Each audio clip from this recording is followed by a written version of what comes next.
The shiny headquarters of Tech Vision Solutions was full of energy. Investors and reporters packed the main conference room, eager to see what people were calling the biggest tech IPO of the year. I adjusted my glasses and quietly took a seat at the back, blending into the crowd. "Ladies and gentlemen," the investment banker announced, "please welcome Tech Vision's founder and CEO, Jack Porter." My ex-husband walked onto the stage with confidence. In his expensive suit and perfectly styled hair, he looked like the picture of success. The audience clapped loudly. "My name is Olivia Chen, and 5 years ago, Jack Porter stole my idea. Tech Vision's new security system," Jack said smoothly, "will change the way we protect sensitive data. Our advanced technology can predict cyber attacks before they happen." I glanced at my tablet, checking my email. 3:45 p.m. In 15 minutes, everything would change. The journey wasn't easy. Jack continued, flipping through slides. "When I first came up with this idea, people said it was impossible. But with hard work and many sleepless nights, we made it happen." I almost laughed. Those sleepless nights had been mine, staring at my laptop coding while Jack told me I was wasting my time. "No one's going to buy security software from a woman," he had said. Back then, I was working as a cybersecurity analyst while developing my own AI-driven security system. Jack wasn't working. He was living off my paycheck while making connections in the tech world. "Our technology is unique," Jack said. "It doesn't just react to cyber threats, it learns and adapts." My technology, the one I had spent years creating, the one that vanished from my laptop the day after Jack moved out. He had offered to check my computer before he left. I refused, but I had already suspected something: the late-night calls, his sudden interest in my work, the way he asked specific questions about my system. So I took precautions. "Tech Vision's technology is protected by patents," Jack continued, showing a slide with patent numbers. "Our intellectual property is secure." I checked my phone. 3:55 p.m. In 5 minutes, my lawyer would be sending some important documents to the SEC and Patent Office. Jack was still talking about future plans when the door opened. A serious-looking man entered and whispered something to the investment banker. The banker's face turned pale. "Mr. Porter," he said nervously, "we need to stop the presentation. There's been a development." Jack frowned. "It can wait. We're in the middle of." "Sir," the man interrupted, "the SEC just received a patent challenge. The IPO is on hold while they investigate." The room filled with whispers. Investors checked their phones. Reporters started typing frantically, and I smiled. "That's impossible," Jack shouted. "Our patents are solid. Who's challenging them?" That was my moment. I stood up and took off my glasses. "I am." Jack's face went from confused to shocked to pale when he recognized me. What are you doing here?" he stammered. "Hello, Jack," I said, my voice steady. "It's been a while." I walked to the front of the room and held up my tablet. 5 years to be exact. Since the day you left, with a copy of my work and a dream of becoming a tech CEO. "This is nonsense," he snapped. "Security, get her out of here." "I wouldn't do that," I said calmly, "unless you want to explain why you're trying to silence the real creator of your core technology." I connected my tablet to the presentation screen. The room fell silent as documents appeared. Patent filings dated years before Tech Vision's code, development logs, and most damaging of all, emails from Jack himself, discussing how to steal and reuse my work. "You see," I continued, "while you were busy filing patents on stolen technology, I was keeping records. Every test, every line of code, all time-stamped. And now, just as you're about to profit off my work, the truth is finally coming out." Jack's face turned red. "You're lying. I developed this technology myself." "That's what you told everyone," I said. "But the evidence says otherwise. Would you like me to explain the code, the neural network structure? Because I can you?" The investment banker was reading something on his phone. His expression darkened. "Mr. Porter," he said, looking up, "the SEC is reviewing these documents. They appear to be legitimate." "Of course they're legitimate," I said. "Just like the cease and desist order your lawyers should be receiving right about now." Right on cue, Jack's phone buzzed. He checked it, and I saw the moment he realized he had lost. But I wasn't finished. For the next hour, I walked the audience through my evidence. Investors whispered to each other. Reporters took notes. Jack's carefully built image was crumbling. The neural network system, I explained, pulling up my original code, was designed to predict cyber attacks. Each layer learns from past threats. An investor leaned forward. This is almost identical to Tech Vision's system. Not almost, I corrected. It's exactly the same. Jack didn't even bother changing my variable names. Jack had been quiet, but now he snapped. This proves nothing. I-security isn't a new idea. Then explain it, I said. Explain the encryption method I created. Explain why I used a modified sigmoid function for activation. He opened his mouth but said nothing. The room waited. That's proprietary information, he finally blurted. Actually, I said, showing another document, it's all in my original patent, filed 3 years before TechVision even existed. The investment banker and his legal team were whispering urgently. One of them walked over to Jack and spoke in a low voice. This is a scam, Jack suddenly shouted. She's my ex-wife, bitter about our divorce, trying to get money. But the damage was done. Everyone in the room knew the truth. I held up my hand. Let me stop you right there, Jack. This isn't about money. It's about the truth. About giving credit where it's due. I turned to face the room. 5 years ago, this man stole my work, my dream, and used it to build his success. Today, I'm taking it back. Jack laughed, but his voice shook with panic. You can't just walk in here and... Actually, I can. I cut in, nodding toward my lawyer, who had just entered. The patent office has already started an investigation. The SEC is stopping the IPO while they review the case. And most importantly, I pause, letting the moment sink in. I now own the majority of Tech Vision Solutions. The room exploded in shock. Jack's face drained of color. That's impossible, he whispered. The majority shares belong to venture capital firms. They did, I corrected. Until this morning when Quantum Ventures bought them. Do you know who owns Quantum Ventures, Jack? I didn't wait for his answer. I pulled up the final document, incorporation papers listing me as the sole owner of Quantum Ventures, the firm that had just taken control of Tech Vision. While you were busy pretending to be a tech CEO, I said I was building my own company, a venture capital firm focused on cybersecurity startups. We've been buying shares in Tech Vision for a year, waiting for this moment. The investment banker stepped forward, looking serious. Mr. Porter, given these developments, we have to suspend the IPO. The SEC will need to. This is a setup, Jack shouted. A trick. You can't just walk in and ruin everything I built. I tilted my head. Everything you built? Let's talk about that.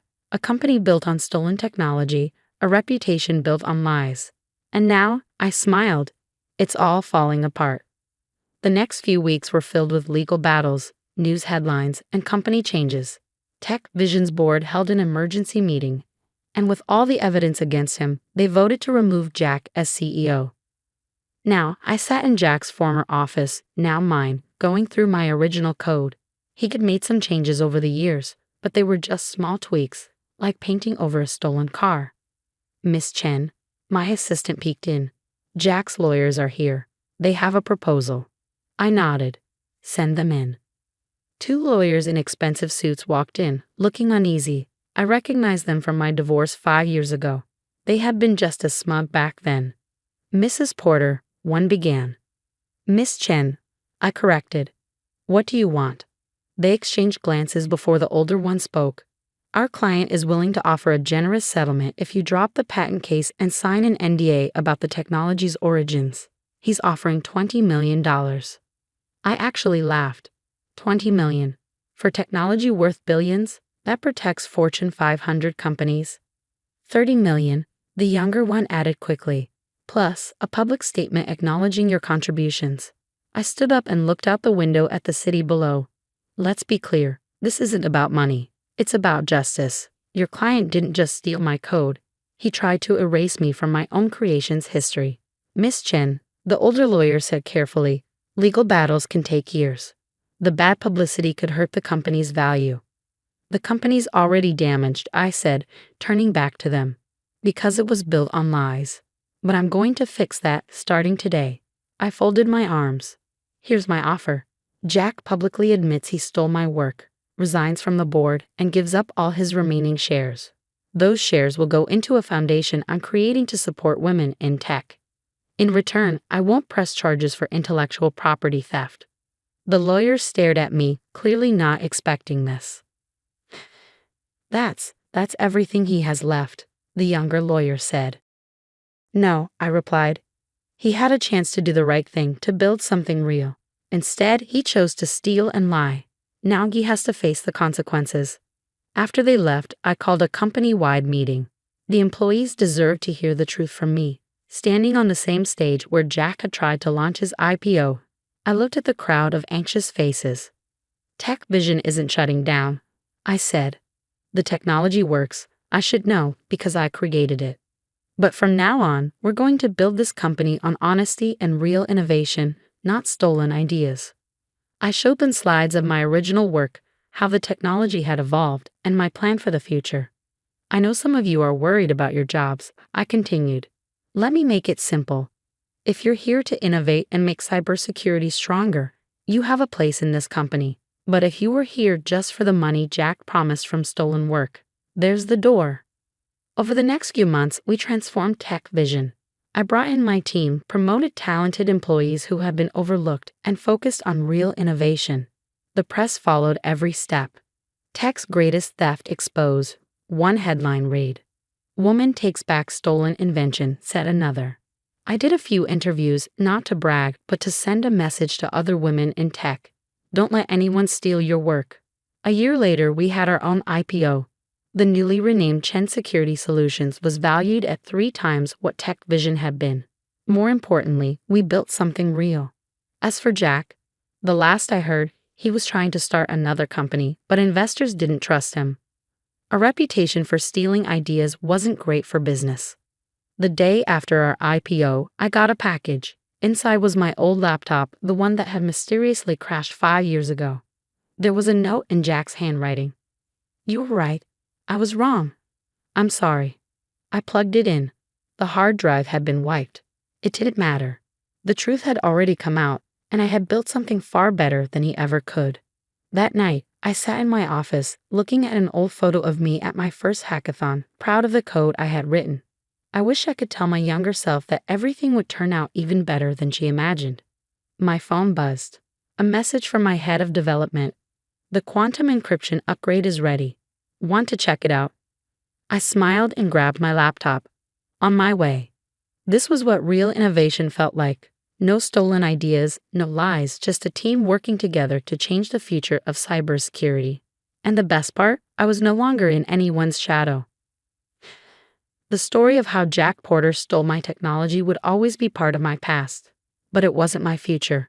My future was in the code I was writing, the innovations we were building, and the example we were setting for the next generation of women in tech. Sometimes you have to lose everything to gain something greater. Sometimes having your dreams stolen teaches you how to rebuild them even stronger. And in the end, justice isn't about revenge. It's about the truth finally being heard. My name is Jane, and this is the story of how I took control of my life and reclaimed my self-worth after my husband, Derek, betrayed me. I am a 35-year-old lawyer in Boston, and for the longest time, I thought I had the perfect life. I was married to Derek, a successful 38-year-old owner of a textile company. We had a beautiful home, and from the outside, everything seemed perfect. But things started to change. Derek, once attentive and loving, began to withdraw. He spent more time at work, frequently took business trips, and was often preoccupied. At first, I attributed it to the pressures of running a business, but soon, I started to notice other signs. Derek began to criticize me more often, particularly about my appearance and my career. Despite being a prominent lawyer, he belittled my success because I didn't earn as much as he did. The turning point came one evening when Derek was on yet another business trip. I was feeling lonely and decided to use his old laptop, which he rarely used. That's when I stumbled upon a secret Instagram account. My heart pounded as I scrolled through the messages and photos. It was clear that Derek was having an affair with a woman named Jessica, a beautiful young woman in her mid-20s. The next day, when Derek returned, I confronted him. "Derek, are you cheating on me?" I asked, my voice trembling with both anger and sadness. "I have proof," I added, holding up the laptop. Derek didn't even flinch. Instead, he looked at me with cold eyes and said, "Jane, you're just not interesting anymore. You're always busy with your pointless cases, and frankly, you're not a supermodel. I need someone who can keep up with me and make me feel alive." His words cut me deeply. I had always supported him, stood by him through thick and thin, and this was how he repaid me. I couldn't believe the man I had loved for over a decade was capable of such cruelty. But instead of breaking down, I decided to fight back. I remembered the prenuptial agreement we had signed. It clearly stated that if Derek cheated, I was entitled to half of his business. It was a detail he had likely forgotten or hoped I wouldn't remember. I moved out of our house and returned to my childhood home, which was in my name. It was a small comfort in the midst of my turmoil. I immediately started preparing for the legal battle ahead. Derek, however, was not done with his deceit. He tried to manipulate me, suggesting that we could work things out, but I knew better. His only goal was to drag out the divorce and make me give up my rightful share of his business. I arranged a meeting with Liam, Derek's lawyer. Liam and I had crossed paths professionally a few times, and I knew he didn't anticipate facing me in this situation. When I presented him with the evidence of Derek's affair and the prenuptial agreement, he was visibly shocked. It was clear that Derek had not been entirely honest with him. "Liam, I have all the proof I need," I said calmly, handing over the documents and photos. "Derek cheated on me, and as per the prenup, I'm entitled to half of his business." Liam studied the documents, his hands trembling slightly. "Jane, I had no idea," he stammered. "Derek never mentioned any of this." "Well, now you know," I replied. "And you can tell Derek that I'm not backing down. I will get what I deserve." Derek was furious when he learned about my meeting with Liam. He called me, his voice filled with anger. "What did you say to my lawyer, Jane? Why are you doing this?" "Because you betrayed me, Derek," I responded, my voice steady. "And I won't let you get away with it." Over the next few weeks, Derek tried every trick in the book to intimidate and manipulate me, but I stood firm. I hired a lawyer from my firm to represent me, ensuring minimal interaction with Derek. The prenuptial agreement made the process straightforward, and with ample evidence of his infidelity, I was confident that I would secure my share of his business. Despite Derek's attempts to make me give up, I remained resolute. I was determined to reclaim my self-worth and build a better future for myself. This was just the beginning of my journey, and I knew there would be more challenges ahead, but I was ready to face them head-on. After the initial shock and pain, I knew I had to be strong and strategic. I couldn't let Derek's betrayal define me. Returning to my childhood home was both comforting and empowering. It was a place filled with memories of simpler times, and it gave me the strength I needed to move forward. As I settled into my new routine, I focused on gathering all the necessary documents and evidence for the divorce. My legal mind was sharp, and I was meticulous in my preparations. I had no intention of allowing Derek to manipulate the situation any further. Meanwhile, Derek continued his attempts to intimidate me. He sent me a series of messages, alternating between anger and pleading. He couldn't fathom that I was serious about taking half of his textile company. He had always underestimated me, and now he was paying the price. One evening, as I was organizing my documents, I received a call from Derek. "Jane, we need to talk," he said, trying to sound calm but failing to mask the desperation in his voice. "Derek, there's nothing left to talk about," I replied, keeping my voice steady. "We're going through with the divorce, and you know why. Please, Jane, can't we just settle this without all the legal drama?" he pleaded. Think about our years together. I took a deep breath, feeling a mixture of sadness and resolve. Derek, you made your choice when you cheated on me. Now, I'm making mine. I won't back down. The next day, I had another meeting with Liam. This time, he seemed more prepared, but I could see the tension in his eyes. We met at a cafe, and as we sat down, I noticed he was more cautious with his words. Jane, I understand your position, Liam began, trying to maintain a professional tone. But is there any way we can reach a settlement that both parties can agree on? Liam, the prenuptial agreement is clear, I said firmly. Derek cheated, and I'm entitled to half of his business. There's no room for negotiation on that. He nodded, acknowledging the strength of my case. I understand. Derek hasn't made this easy for any of us. I leaned in, looking him straight in the eye. Liam, I don't want to drag this out any longer than necessary. The sooner we finalize this, the better it is for everyone involved. After our meeting, I felt a renewed sense of determination. I knew Derek was feeling the pressure, and I was ready to see this through to the end.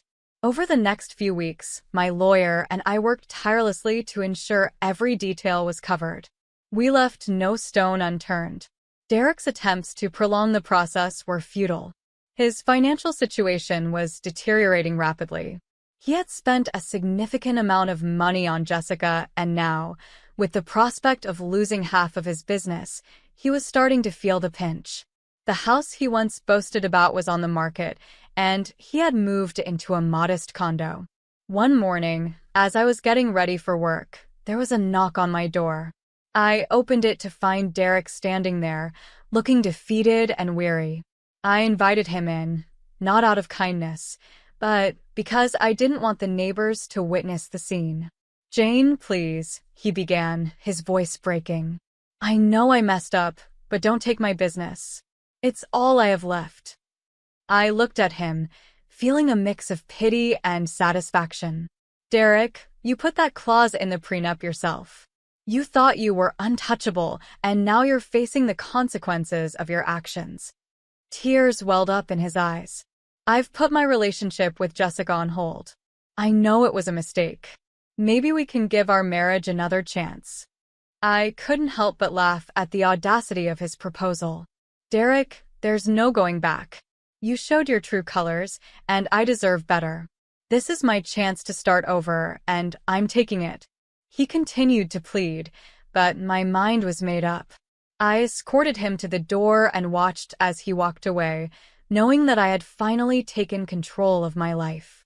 The divorce proceedings continued, and despite Derek's attempts to find a new lawyer, no one was willing to take his case against me. My reputation in the legal community was strong, and no one wanted to go up against me, especially with the clear evidence I had. Eventually, Derek conceded. He agreed to the terms of the prenup, and we finalized the divorce. I was awarded half of his textile company, which was a significant victory for me. I appointed a manager to handle my share of the business, ensuring it continued to thrive.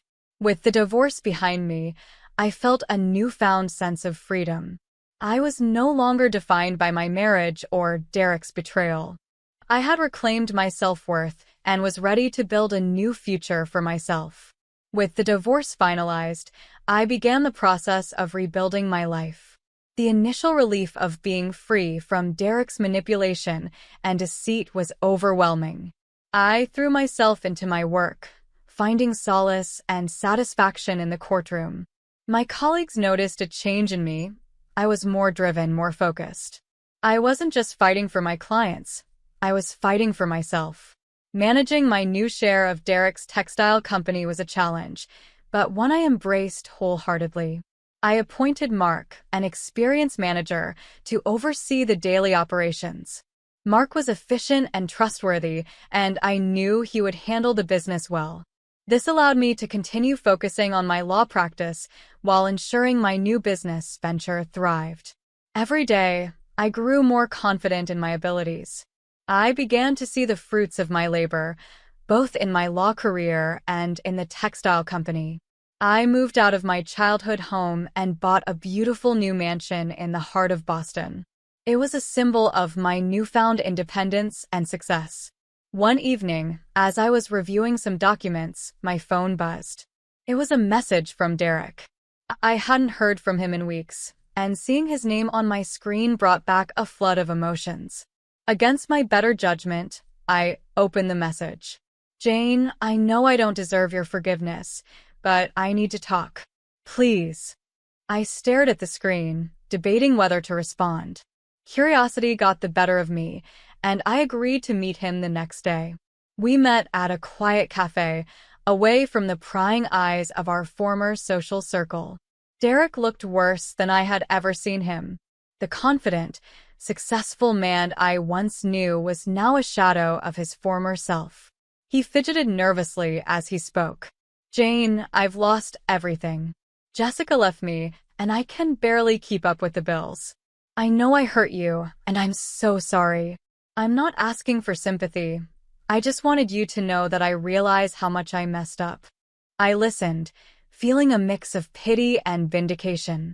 "Derek, I appreciate your apology, but it doesn't change what happened. You made your choices, and now you're facing the consequences." He nodded, tears welling up in his eyes. "I know. I was arrogant and foolish. I just wanted you to know that I regret everything." As I left the cafe, I felt a sense of closure. Derek's apology, though late, gave me a sense of finality. I was truly free from his shadow, ready to fully embrace my new life. With my focus back on my career and business, I started taking on more significant cases at work. My success rate soared, and I gained recognition as one of Boston's top lawyers. The textile company also flourished under Mark's management, adding to my financial stability. One day, Mark called me with exciting news. "Jane, our company has secured a major contract with one of the leading fashion brands in New York. This is a game changer for us." I was thrilled. This contract not only meant substantial profits, but also elevated the company's status in the industry. It was a testament to how far I had come since leaving Derek. The news spread quickly, and soon I was receiving invitations to industry events and recognition from various business associations. My life had transformed dramatically, and I couldn't be happier. Reflecting on my journey, I realized that Derek's betrayal had been a catalyst for my empowerment. I had discovered strength and resilience I didn't know I possessed. I had rebuilt my life on my terms, proving to myself and others that I was more than capable. But even with all this success, I knew the journey wasn't over. Life would always present new challenges, but I was ready to face them head-on, armed with the knowledge that I had reclaimed my self-worth and emerged stronger than ever. With my career flourishing and the textile company booming, I felt a sense of fulfillment and peace that I hadn't known in years. I had faced the worst and come out stronger. Yet, life had one more surprise in store for me. One evening, I attended a charity gala in Boston. It was a grand event, filled with influential people from various industries. As I mingled and networked, I met a charming man named Alex. He was an architect, successful yet humble, with a warm and genuine personality. We struck up a conversation, and before I knew it, hours had flown by. Over the next few weeks, Alex and I grew closer. He was kind, supportive, and appreciated me for who I was. For the first time since Derek, I felt a genuine connection with someone. I shared my past with Alex, and he listened without judgment, offering understanding and encouragement. Meanwhile, my professional life continued to soar. The textile company secured another major contract, this time with a renowned designer in Los Angeles. Mark and I celebrated our success, toasting to the future and the incredible journey we had undertaken. One day, I received a call from Liam, Derek's former lawyer. "Jane, I wanted to reach out and let you know that Derek is struggling. He's lost his business and is facing serious financial issues." I paused, feeling a twinge of sadness. Despite everything, Derek had been a significant part of my life. "Thank you for letting me know, Liam," I replied. "I hope he finds a way to move forward." In the midst of all this, Alex surprised me with a weekend getaway to the countryside. It was a much-needed break from my busy schedule. We spent the weekend hiking, talking, and simply enjoying each other's company. It was during this trip that I realized how far I had come, both personally and professionally. On our last evening in the countryside, Alex took me to a beautiful overlook at sunset. As we stood there, taking in the breathtaking view, he turned to me and said, "Jane, you are the most incredible woman I have ever met. Your strength and resilience inspire me every day. I love you." Tears welled up in my eyes as I replied, "I love you too, Alex. Thank you for being there for me and for accepting me as I am." We returned to Boston, our relationship stronger than ever. I felt a deep sense of gratitude for the new chapter in my life. Derek's betrayal had been painful, but it had also led me to discover my true self and find happiness again. One afternoon, as I was working in my office, Mark burst in with a huge smile on his face. "Jane, we did it. Our company has just been awarded Textile Company of the Year by the National Textile Association." I was overjoyed. This recognition was the culmination of all our hard work and perseverance. We gathered the team and celebrated this incredible achievement, toasting to our success and the bright future ahead. Reflecting on my journey, I realized how much I had grown. From the depths of betrayal and deceit, I had risen, reclaiming my self-worth and building a life I was proud of. I had faced Derek's attempts to undermine me, and instead of breaking, I had become stronger. As I stood on the stage, accepting the award for our company, I looked out at the audience and saw Alex, Mark, and my colleagues cheering for me.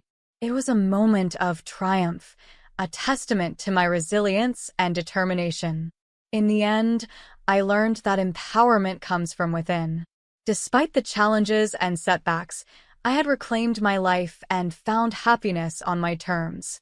My story was one of strength, resilience, and the unwavering belief that we can rise above betrayal and deceit to build a better future. I've always dreamed of a perfect family. Growing up in foster care in Austin, Texas, I felt isolated and alone, yearning for something stable and loving. I envisioned a family where I'd find joy and security, a loving husband, delightful children, and a home filled with warmth.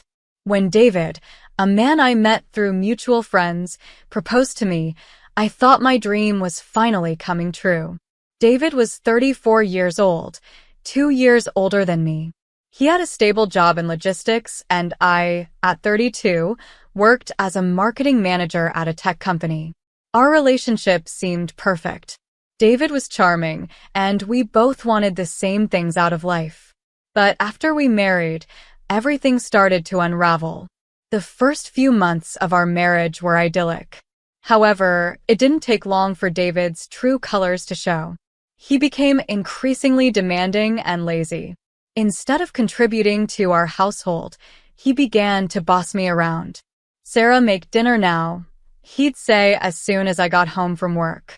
"Alice and Mom are starving." His sister Alice, who was 26 years old, and his mother both lived with us. Neither of them lifted a finger around the house. David eventually quit his job in logistics, claiming that he had a falling out with his boss and needed to focus on his family obligations. This left me to handle everything. I worked hard every day, coming home to cook, clean, and take care of all the household responsibilities. Despite the long hours at my marketing job, I felt like I was working double time, just to keep up with everything David, Alice, and his mother left undone. One day, I received an unexpected visit from David's logistics department manager. He looked exhausted as he shared some troubling news about David. Apparently, David's poor work ethic had caused significant issues. He'd often leave work unfinished and pass on his overtime to timid colleagues. When his manager confronted him, David got angry and accused the management of being heartless. His excuse for leaving work early was always about his family, claiming he needed to tend to his frail mother and sister. The manager informed me that David's behavior was a major problem in the department. He used his family situation as an excuse to avoid his responsibilities, which was causing a lot of stress for his colleagues. They were overburdened and mentally exhausted. Eventually, when David's manager insisted he finish his work properly, David quit on the spot, which led to a lot of trouble for his coworkers. I felt a mix of relief and guilt after hearing this. I knew David wasn't a good worker, but hearing it from his manager made it clearer. I apologized profusely for the trouble David had caused, and the manager assured me that it wasn't my fault. He mentioned that David had quit without even talking to me about his decision. I was already overwhelmed with managing all the household chores and finances alone, while David, Alice, and his mother continued to contribute nothing. David claimed he was working part-time at a local cafe, but his real focus was on his sister Alice's demands. Alice, who had recently turned 26, frequently asked for money from David. With no other sources of income, David handed her what he could. Meanwhile, his mother took money from my wallet without asking, which I discovered when I went to buy groceries. One evening, I met Tom, a 27-year-old barista and student, when he brought a very drunk Alice home. Tom seemed polite and honest. He shared that Alice had lied to him about her job and character, which was unsettling to hear. Over time, Tom and I started talking more, and he became a friend. As things continued to deteriorate at home, David announced he wanted to give his family my savings, which amounted to $50,000, to cover their expenses. He threatened that if I refused, he'd divorce me. I had been saving this money for our future, but David's selfishness was pushing me to my limits. I decided to confront the situation head-on. I had already prepared divorce papers, knowing that David's demands would eventually reach this breaking point. I handed him the papers, and he signed them without hesitation. I left David, Alice, and his mother behind and returned to my foster father's home. He had always been a strong pillar of support for me, and I needed that stability now more than ever. Life at my foster father's house was a mix of relief and uncertainty. I felt safe there, but the weight of my recent decisions and the strain of rebuilding was daunting. I knew that turning my life around would require more than just leaving David. It would involve facing the mess he'd left behind and confronting the people who had contributed to my misery. One day, as I was organizing my things, I received a call from Tom. He had heard about the trouble I'd been through and wanted to check in. He was working as a barista and studying part-time, but he was kind enough to offer a listening ear. When he asked how things were going, I couldn't help but feel a pang of frustration and sadness. I explained how David had handed over $50,000 of our savings to his family and left me in financial ruin. Tom listened intently. "You know, I've seen Alice around," he said, "and she's not the sweet girl she pretends to be. She's quite manipulative, and it sounds like David was enabling her." His words resonated with me. David had always made excuses for Alice's behavior, insisting she was in a tough spot. Yet, it became clear that David had been complicit in her demands for money. His job at the cafe barely brought in any income, leaving him with little to contribute. As I was settling into my new routine, my foster father's influence began to show its impact. He had always been well-connected and wealthy, and his support was instrumental in helping me regain my footing. Despite this, the emotional and financial toll of David's actions remained heavy on my shoulders. Then one evening, I had a surprising encounter. I walked into a local bar, a place Tom had recommended, hoping for a change of scenery. To my astonishment, Tom was there, working behind the counter.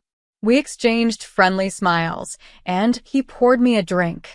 As we chatted, he shared more about what he had discovered regarding David and his family.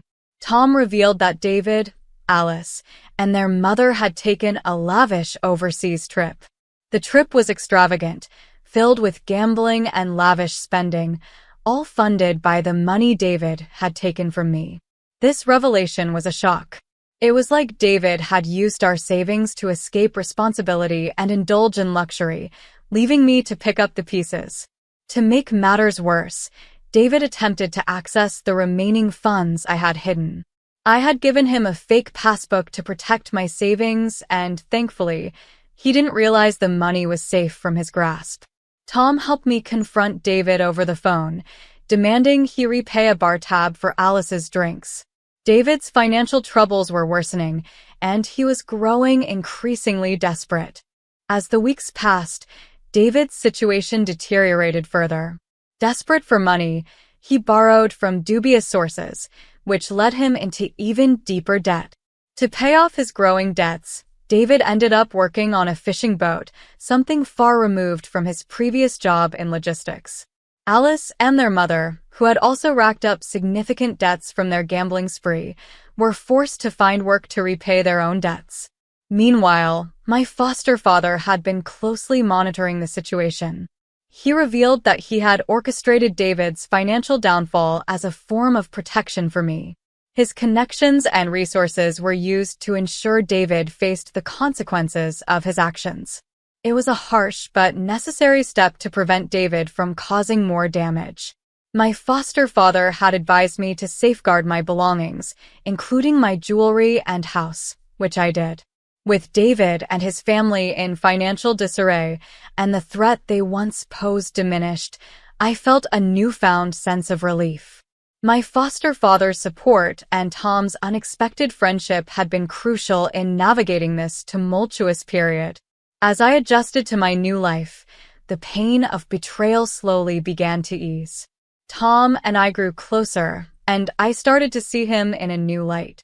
Despite the chaos and heartache I had endured, his kindness and honesty were a breath of fresh air. Our friendship began to blossom into something more, offering a glimpse of hope and happiness amidst the ruins of my past. The financial and emotional strain caused by David's actions had been immense, but with each passing day, I felt more equipped to face the future. I knew that despite the pain, this journey was leading me toward something better. And with Tham by my side and my foster father's unwavering support, I began to believe that a happier chapter was just around the corner. As the weeks turned into months, my life slowly began to stabilize. Returning to my foster father's home was a necessary step, but it was Tham's friendship and support that truly helped me rebuild. Our connection grew deeper, and I found comfort in his company. He was everything David was not: kind, genuine, and supportive. One evening, while we were enjoying a quiet dinner at my foster father's house, I received a call from Tham. He wanted to meet me at the bar where he worked. I agreed, knowing it would be a pleasant diversion from the routine I was getting used to. When I arrived, Tham greeted me with his usual warm smile. We found a quiet corner, away from the hustle of the bar, and started talking. Tham's presence had been a source of comfort, but there was more to discuss. "Sarah," he began, "I wanted to update you on what's been happening with David. I've been keeping an ear out, and it seems he's gotten himself into even more trouble."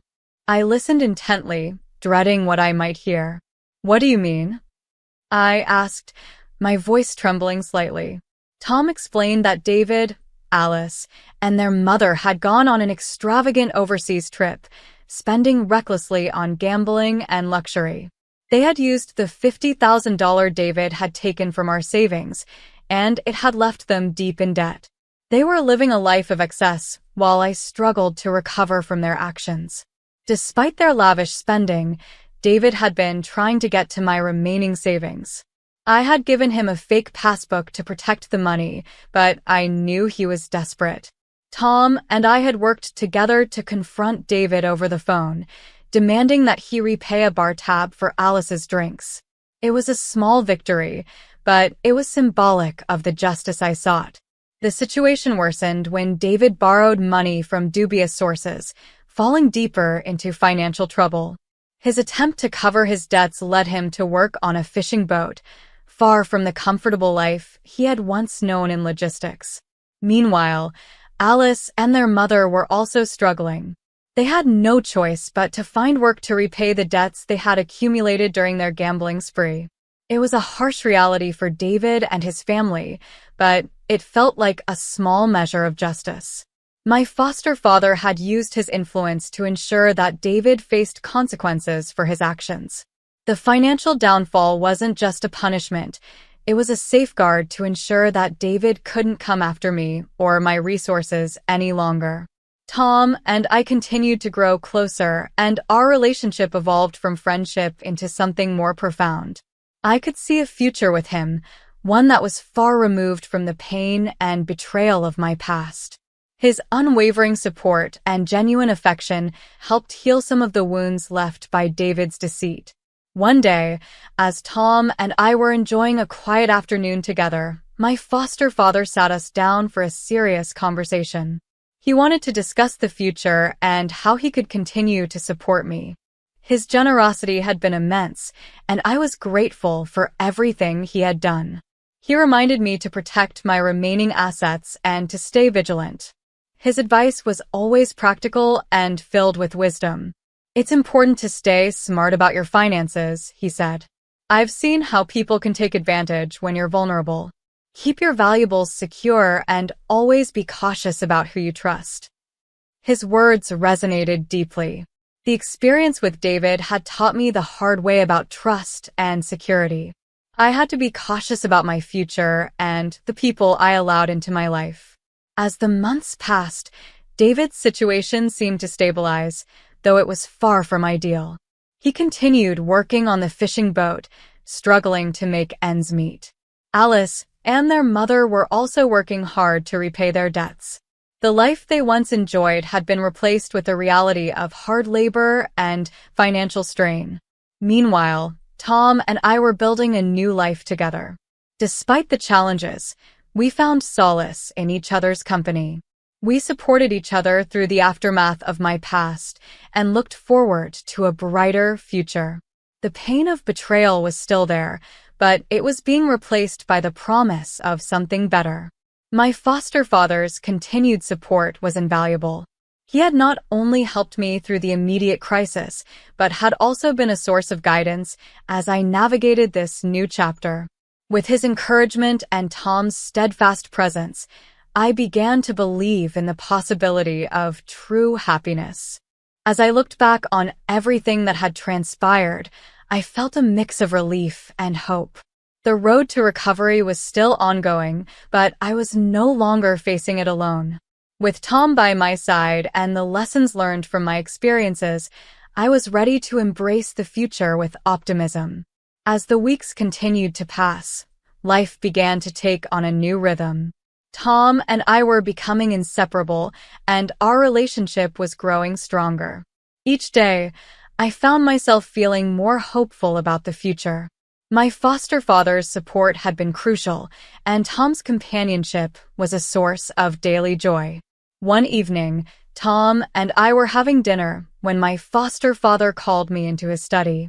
I knew it was going to be an important conversation, so I felt a mixture of anticipation and anxiety. When I entered, he was sitting at his desk with a thoughtful expression. "Sarah," he began, "I wanted to talk to you about how things have been going and offer some final advice." He went on to explain that he had been keeping a close eye on David's situation. David and his family had managed to work off some of their debt, but their financial struggles were far from over. They had been living with the consequences of their actions, and it was a harsh lesson they were learning the hard way. Tom and I had done our part to ensure David couldn't reach my savings. David had borrowed money from questionable sources, leading to even more trouble. Eventually, he had taken a job on a fishing boat, while Alice and their mother had found work to start repaying their debts. The extravagant lifestyle they had enjoyed was now a distant memory. My foster father revealed that he had orchestrated much of this to protect me. He had always been clear about the need to safeguard my assets and valuables, and his actions were meant to ensure David wouldn't be able to cause me any more harm. I was grateful for his foresight and support during this turbulent time. "You've been through so much," my foster father said with a reassuring smile. "I want you to know that I'm proud of how you've handled everything. You've grown so much from these experiences." I thanked him, deeply moved by his words. His support had been unwavering, and I knew that without it, my journey would have been far more difficult. The emotional and financial stability he provided was a cornerstone in my recovery. Tham and I continued to grow closer, and it became clear that we were building something meaningful. One day, while we were walking through a park, Tham turned to me with a serious look in his eyes. He took my hand and said, "Sarah, I've been thinking a lot about us. I want you to know that I care about you deeply and want to build a future together." His words filled me with joy. I realized that despite the pain of the past, I had found someone who truly valued me. Our relationship was a beacon of hope and love in my life. In a final twist, Tom's support and my foster father's guidance proved to be pivotal. My foster father had always admired Tom and was supportive of our relationship. His approval meant a lot to both of us. As Tom and I discussed our future, we decided to take things step by step, enjoying each moment and building a life based on trust and mutual respect. Looking back, I could see how much I had learned from this journey. The betrayal and challenges had led me to discover my own strength and resilience. The importance of loyalty and friendship had been reinforced, and I felt more equipped to face whatever came next.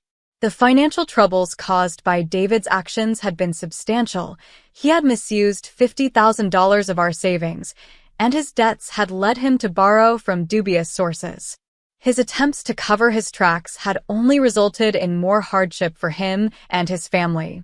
Meanwhile, I had safeguarded my remaining money with the fake passbook and ensured that David couldn't access it. With Tom by my side and my foster father's continued support, I was ready to embrace a future filled with hope and possibility. The road to happiness was not without its bumps, but I had learned valuable lessons along the way. My story was one of overcoming adversity and finding true happiness after betrayal. As Tom and I looked toward the future, we knew that our journey together would be filled with new experiences and challenges. But we faced it with a shared sense of purpose and optimism. With the past behind us and a bright future ahead, we were ready to build a life filled with love and joy. The words hit like daggers as I cleared out my desk. "You're throwing away everything we built for you, Lucia. This food truck fantasy will be your biggest failure yet." My brother Gregory's voice dripped with the same condescension he'd perfected since childhood. "I'm Lucia, and at 28, I just quit my 6-figure tech job to start a Lebanese food truck. Crazy, right?" "That's what my family thinks anyway." "Actually, Greg, I'm throwing away everything you wanted for me," I said, dropping my company laptop into its box with a satisfying thunk. "There's a difference." He leaned against my now empty cubicle, arms crossed over his expensive suit. "Mum's crying, you know. Dad can barely look at the family photos anymore. Drama queen much?" I rolled my eyes, but my hands trembled as I packed away my last family photo, the one with Tita, my grandmother, teaching me how to roll grape leaves in her kitchen, the only one who'd understand what I'm doing now. My phone buzzed. Another text from Mom. "Please reconsider. We didn't send you to Stanford for this." I switched it to silent as my friend Kendall appeared at my desk, grinning. "Ready to ditch this corporate prison, boss?" "More than ready," I said, hoisting the box. "The food truck's being delivered tomorrow." Gregory scoffed. "A food truck? In Silicon Valley, where rent costs more than your yearly profit will ever be." "Watch me," I said, turning to face him. "One day, you'll be standing in line at Zesty Za'atar, waiting for my Za'atar Manakish like everyone else." "Zesty what?" He laughed. You can't even name a business properly. Kendall stepped between us. Come on, Lucia. Your new business partner is freezing out here.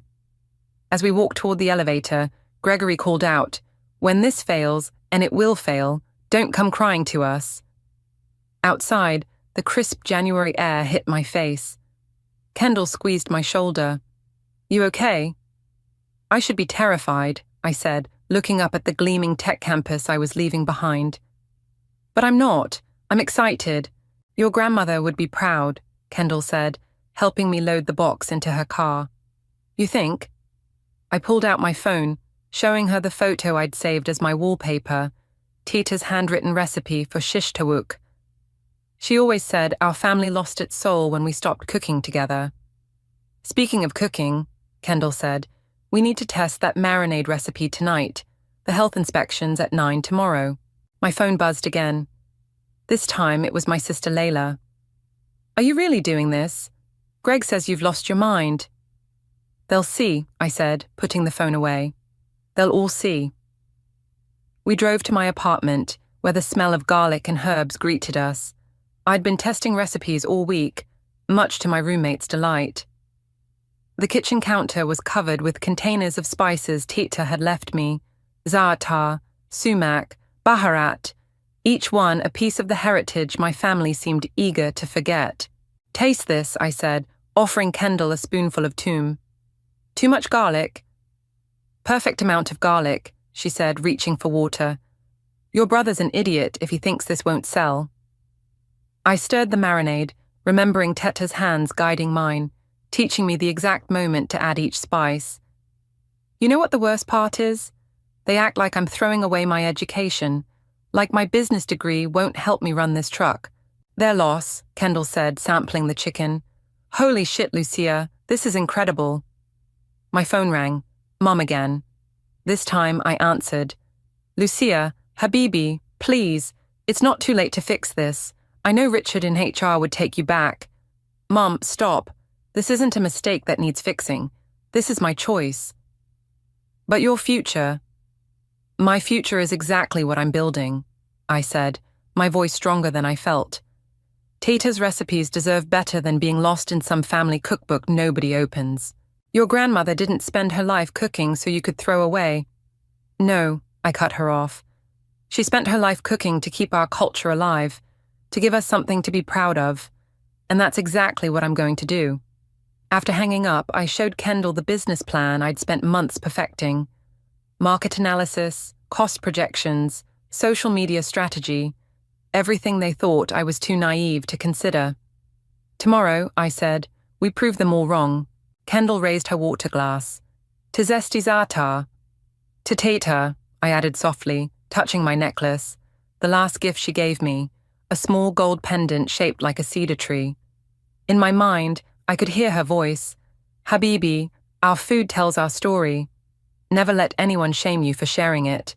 Looking at the marinating chicken, the scattered spices, and my best friend's encouraging smile, I felt something settle in my chest. This wasn't just about proving my family wrong anymore. This was about proving myself right. Tomorrow couldn't come fast enough. "Order up, 2 chicken shawarma wraps and a side of fattoush," I called out, wiping sweat from my forehead. 3 weeks in, and zesty za'atar was starting to build a rhythm. "Make that 3 shawarma wraps," Kendall shouted over the lunch rush noise. "The tech bros are multiplying." The line stretched around the corner of the food truck lot, a mix of curious foodies and regular customers who'd found us through our Instagram page. The February sun beat down on the chrome exterior of our truck, making the small space feel like a sauna. "Did you see the comments on our latest post?" Kendall asked, expertly wrapping a shawarma. "That video of you making manakish hit 10,000 views." "Less social media, more garnishing," I laughed, but my heart swelled with pride. Each positive comment felt like a tiny victory against Gregory's predictions of failure. A familiar face appeared at the window. Marin, another food truck owner who'd become a fast friend. "Girl, your line is longer than mine today. What's your secret?" "Generations of Lebanese grandmothers," I winked, handing her our specialty, za'atar manakish with extra olive oil, just how Teta made it. Speaking of family, Morin said between bites, your sister's been lurking on our Instagram. She's liked every post this week. My hands froze over the cutting board. Layla? Are you sure? Unless there's another Layla Lewis, 22, who looks exactly like your sister. Before I could process this, an elderly man approached the window. His eyes crinkled as he scanned our menu. Smells just like my mother's kitchen, he said, his accent thick with memories of home. Where was home? I asked, already reaching for the tome. Beirut, he smiled. Left in 75. Haven't had proper shawarma since. Then you're in luck, I said, preparing his order with extra care. This is my grandmother's recipe. She was from Beirut, too. When he took his first bite, his eyes welled up. Exactly like Mama's, he whispered.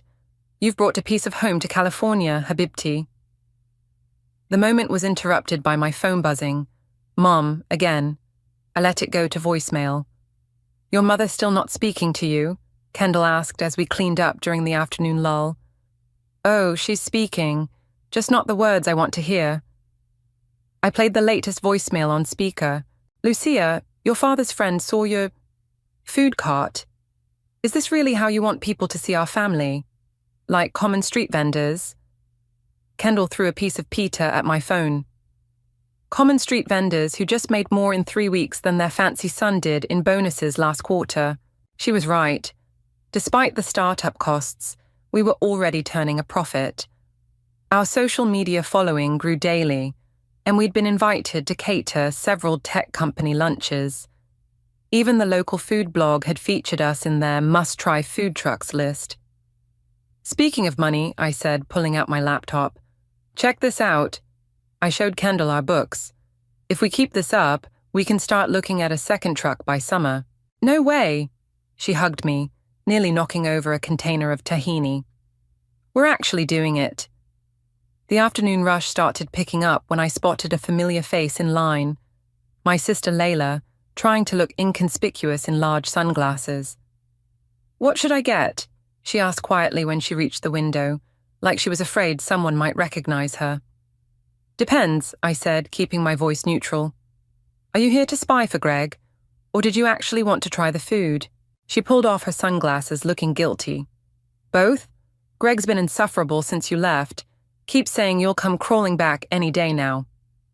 And what do you think? She glanced at the line behind her, then at our pristine truck with its professional branding. I think it smells amazing in here, like Tita's kitchen during Eid. Something in my chest loosened slightly. Try the shawarma platter, I said. Extra toom, just how you liked it as a kid. When I handed her the food, she hesitated. Lou, I'm sorry about before. About not standing up for you when you quit. Prove it, I said. Tell Greg exactly how good this food is. She took a bite and closed her eyes. Oh my God, this is better than Teta's. Don't tell Mom I said that. After she left, Kendall nudged me.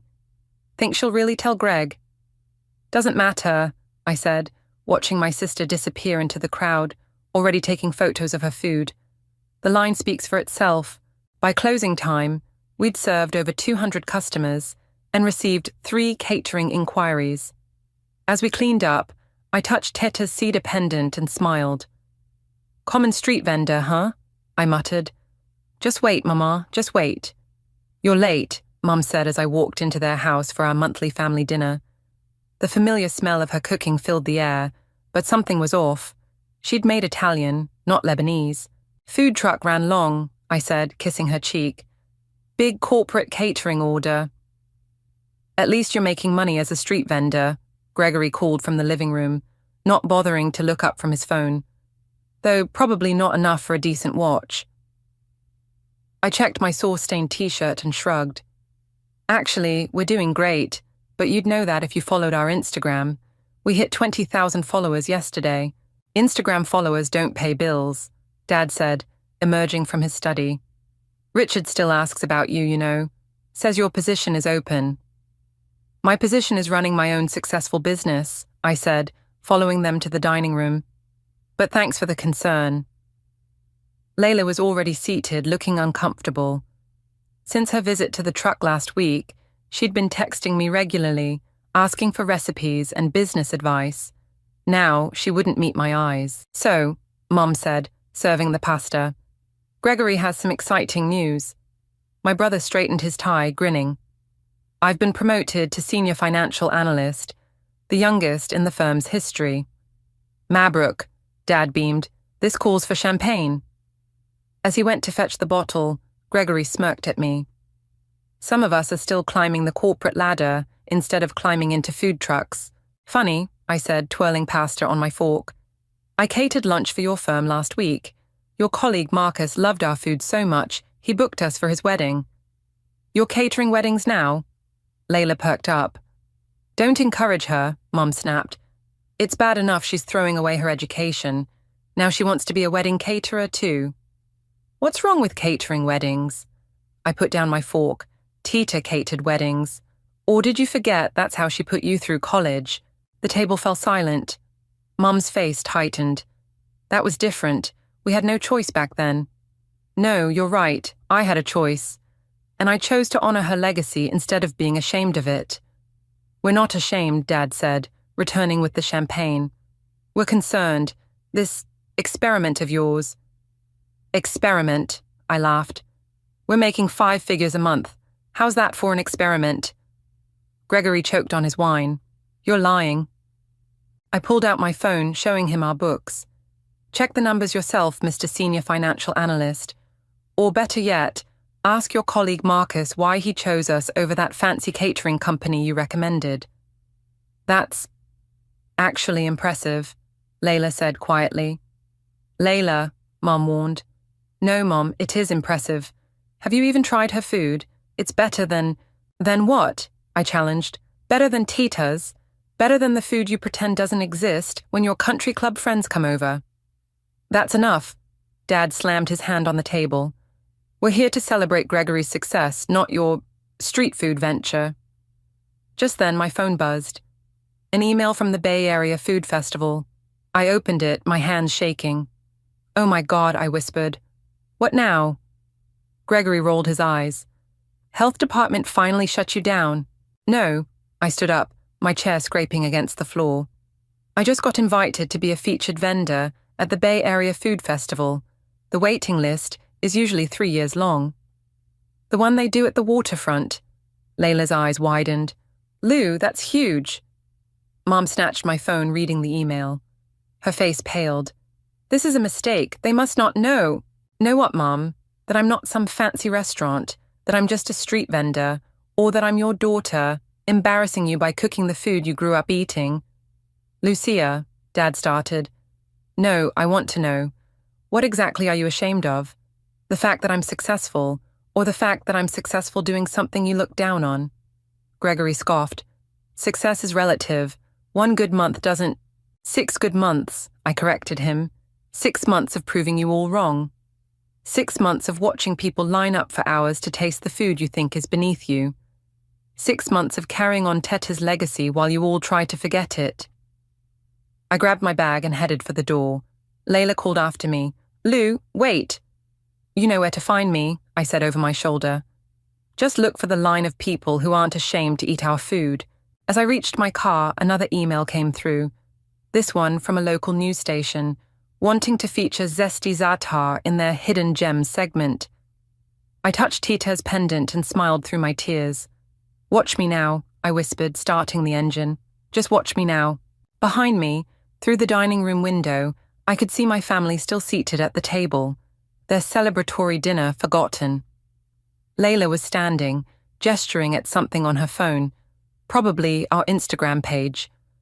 For the first time since I'd started this journey, their opinions didn't matter. I had a food festival to prepare for. "A charity event?" Kendall raised her eyebrows as we prepped for the morning rush. "On top of the food festival prep."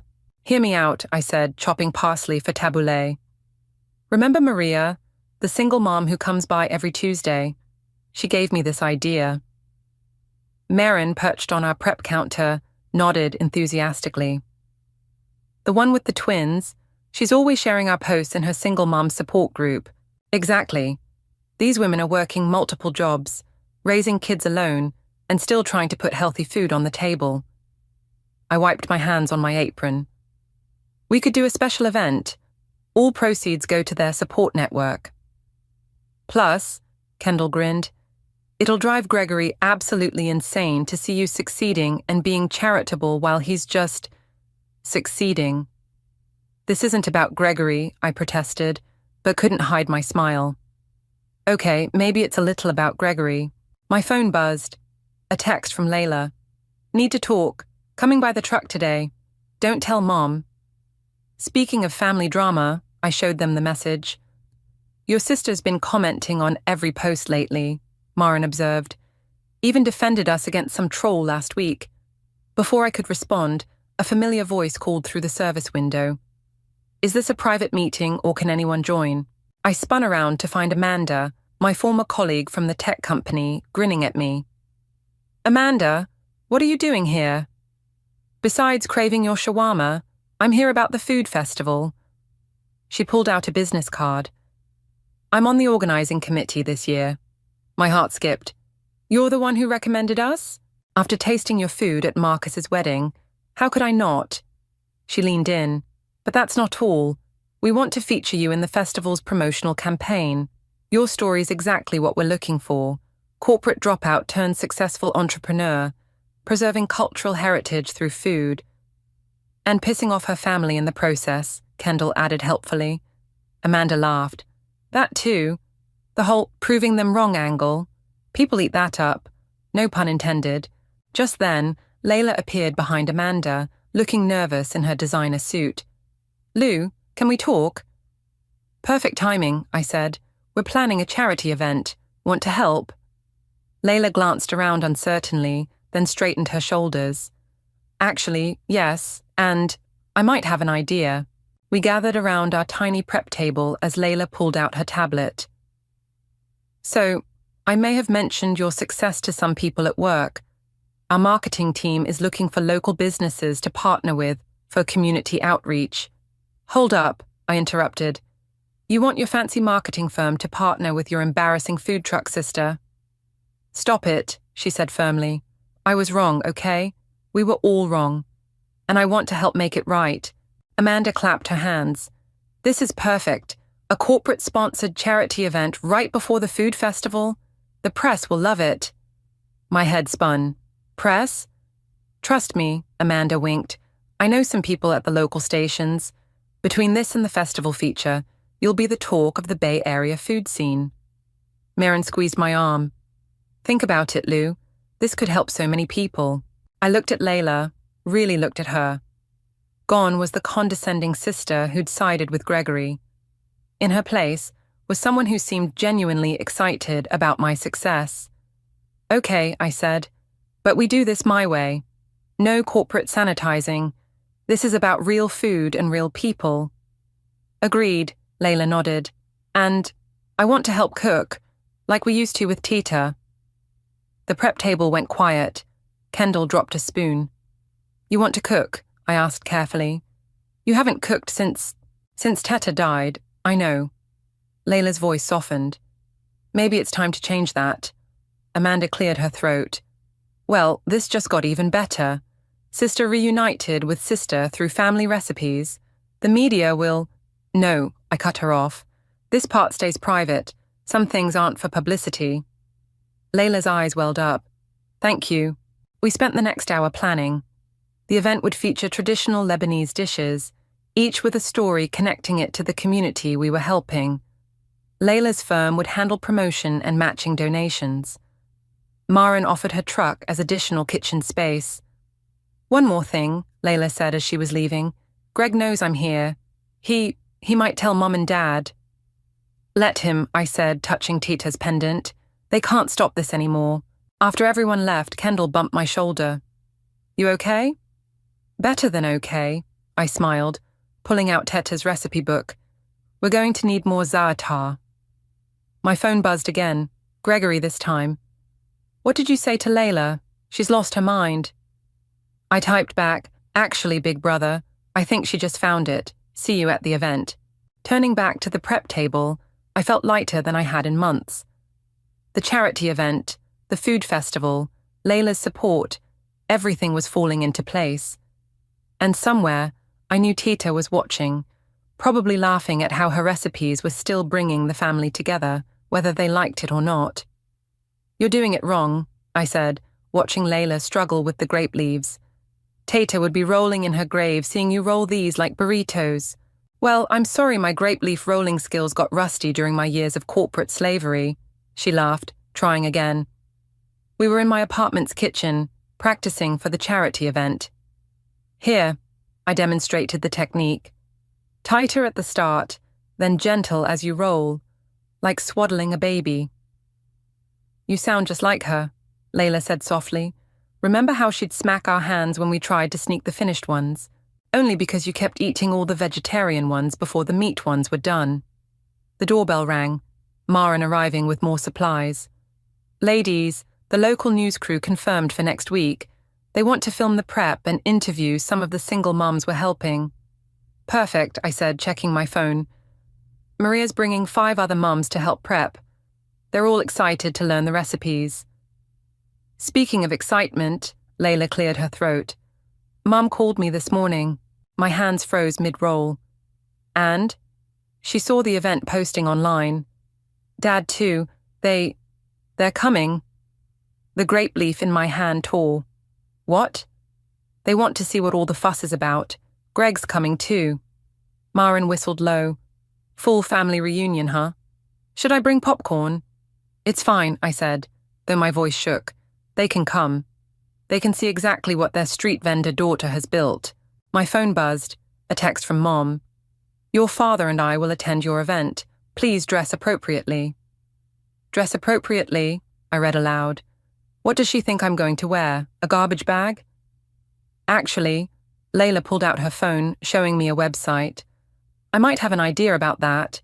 The page showed modern, professional chefs' coats with Middle Eastern designs. "They're hand-embroidered by immigrant women in Oakland," she explained. "Part of that community outreach program I mentioned." "Layla." I touched the screen, tracing the delicate patterns. "These are beautiful." "Already ordered one, with Teta's name embroidered in Arabic above the heart." I hugged her, getting flour all over her expensive blouse. "When did you become so thoughtful?" "Probably around the time I realized my little food truck sister was braver than all of us combined." Maren cleared her throat. "Hate to break up the sister moment, but we've got 50 pounds of potatoes to peel for the batata hara."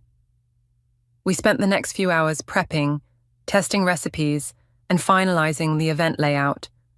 Layla's grape leaves gradually improved, though she still couldn't match Teta's perfect rolls. "The news crew wants to know our angle," Maren said, reading an email. "They're thinking, corporate sister versus food truck sister, a story of redemption." "No way," Layla and I said simultaneously. "This isn't about family drama," I added. "It's about community, about feeding people who need it, about—" I touched my pendant. "About legacy." Speaking of legacy, Layla pulled out an old photo from her purse. "Found this in Mum's albums." The photo showed Tita at a community dinner, surrounded by women learning to cook. Her smile was radiant as she demonstrated how to shape man-oosh. "Look at the date," Layla pointed.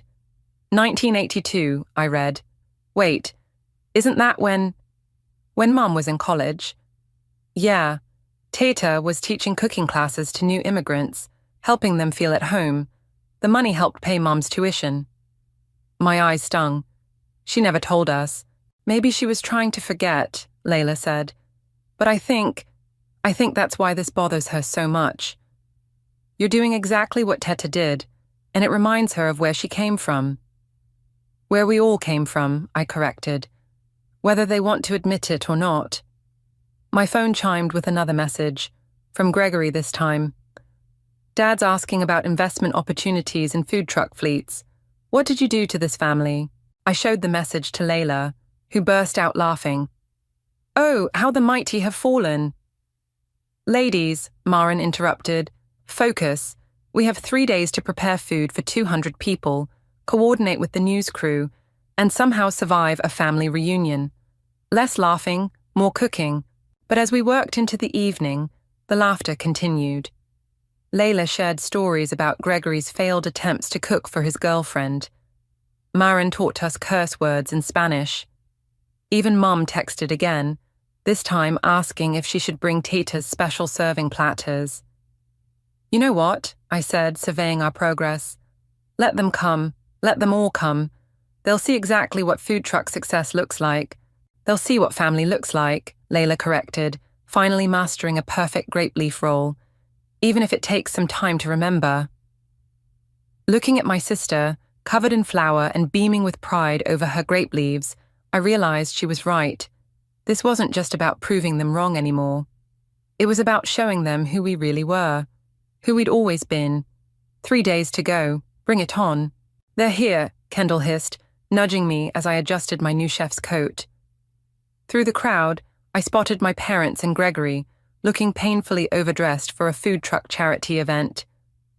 "Keep cooking," I told the team of single moms working alongside us. "This changes nothing." The event space buzzed with energy. Both food trucks were serving at full capacity, with lines wrapping around the block. Local news crews circulated, interviewing guests and filming the cooking demonstrations. "Lucia," Mom's voice carried across the prep area. She stood awkwardly, clutching Teta's antique serving platters. "Where should I put these?" "Over here," Layla jumped in, guiding her to the display table. "Look, Mom, we're using Teta's recipes, just like she taught us." Mom's eyes swept over the scene, the women cooking, the crowds enjoying the food, the professional setup. Her expression wavered between pride and uncertainty. "Is that za'atar manushi?" A small voice piped up. One of Maria's twins stood in front of Mom, pointing at the platter she held. "Yes," Mom answered automatically. "My mother. She used to make it every morning." "Lucia taught my mommy how to make it." The little girl beamed. "Now we have it for breakfast too." I watched Mom's face soften as Maria approached. "Your daughter's food truck changed our lives," Maria told her. "Now I can cook healthy meals for my girls, and the support group has become like family." Before Mom could respond, the news crew descended. "Mrs. Lewis, how does it feel seeing your daughter's success?" Mom straightened her shoulders, years of social training kicking in. But before she could speak, Gregory cut in. "Actually, our family has always supported local businesses," he said smoothly, stepping into frame. "We're proud to see Lucia carrying on our grandmother's legacy." I nearly dropped my spatula. Kendall muttered, "The audacity." "Is that so?" The reporter turned to me. "Lucia, your brother seems very supportive. Has it always been this way?" I locked eyes with Gregory, seeing the challenge there. He thought he could rewrite our story with one smooth interview. "Actually," I said, "this event is about something bigger than family drama. It's about community. Every woman here has a story about feeding their family against the odds. That's the legacy worth talking about." The reporter's eyes lit up. "Can you tell us more about these women?" I gestured to Maria and the others. "Why don't you ask them yourself? They're the real story here." As the crew moved away, Dad approached the truck. "Impressive setup," he said gruffly. "Very professional." "Thanks," I said, continuing to cook. "Did you try the food yet?" We were waiting for a good moment. "The food's getting cold, Brandon," Mom called out, and I noticed she was already sampling the hummus with Maria's twins. "This tastes just like your mother's." "Here," I handed Dad a plate of shish tawuk. "Teta's recipe, exactly how she made it for your law school graduation." His hands shook slightly as he took a bite. For a moment, he was silent. "Well?" I asked. "It's perfect," he whispered. "How did you remember?" "I paid attention," I said simply. Every Sunday in her kitchen, I paid attention. The event continued to buzz around us. Layla was teaching a group of women how to roll grape leaves, somewhat ironically, given her recent lessons. Gregory hovered near the news crew, occasionally glancing at the growing crowd with poorly concealed surprise. "Lucia!" Amanda from the festival committee waved frantically. "The mayor just arrived. He wants to try everything. As I prepared a tasting platter, I caught sight of my reflection in the truck's window. The embroidered chef's coat gleamed under the lights, Teta's name in Arabic script right above my heart. Below it, the cedar tree pendant she gave me caught the sunlight. "Your grandmother would be proud," a voice said. I turned to find Mom standing there, her eyes wet. Not just of the food, but of this.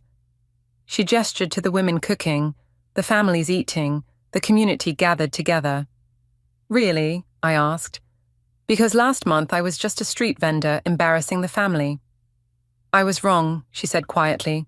"We were all wrong. This is exactly what she would have wanted." Before I could respond, Brandon Young himself, my father, stepped up to the truck window. "Lucia," he said formally, "I'd like to discuss a business proposition." "Dad, I'm not coming back to corporate." "No," he interrupted. "I'd like to invest in your expansion plans." The kitchen fell silent. Even Kendall stopped cooking. "What?" I managed. "Your brother did some research. Food truck empires are apparently quite profitable when properly managed. And with the festival coming up, I held up my hand. Let me stop you right there. I built this myself. Without family money, without family support. I'm not changing that now." He nodded slowly. "I understand. But perhaps we could discuss it over dinner. Your mother could teach me how to make that hummus properly." Behind him, Mom was already exchanging recipes with Maria. "We'll see," I said, but I was smiling. "Right now, I have customers to feed." And they were finally among them. "It's time for the speech," Kendall whispered, nudging me toward the small stage we'd set up. The evening sun cast long shadows across the event space, where hundreds of people still mingled, ate, and shared stories. "I hate public speaking," I muttered, adjusting my chef's coat. "Too bad," Maureen grinned. "The news crews are waiting. Make it good." I took the microphone, heart pounding. My family sat in the front row, Mom still trading recipes with Maria, Dad taking notes on his phone, Gregory looking simultaneously impressed and uncomfortable. Layla gave me a thumbs up from where she stood with the other volunteers. "When I started Zesty Za'atar," I began, "people told me I was throwing my life away. Trading a corporate career for a food truck? It seemed crazy." The crowd quieted, listening. But here's the thing about food. It's never just about feeding people. It's about story, about heritage, about the grandmother who taught you how to fold grape leaves just right, or the mother who wakes up early to make man-ushi for her children. I touched Teta's pendant. My grandmother fed people because that's how she showed love. She taught cooking classes to immigrant women because she remembered what it was like to be new in this country, missing the tastes of home. Every recipe she passed down wasn't just about ingredients, it was about belonging. In the audience, Mom wiped her eyes. Today, when I watch Maria teach her daughters the recipes they learned from our truck, or see women from our support group sharing cooking tips, I realize something. Success isn't measured in corporate titles or corner offices. Gregory shifted in his seat. Success is measured in the lives you touch, the communities you build, the traditions you keep alive. I gestured to the women who'd been cooking alongside us. Every woman here has a story. Sarah works 3 jobs and still makes time to cook traditional meals for her kids. Amira started a small catering business after learning recipes here. Maria's twins now bring homemade Lebanese snacks to school and teach their friends the names in Arabic. The news cameras moved closer as I continued. Some people look at a food truck and see something small, something common.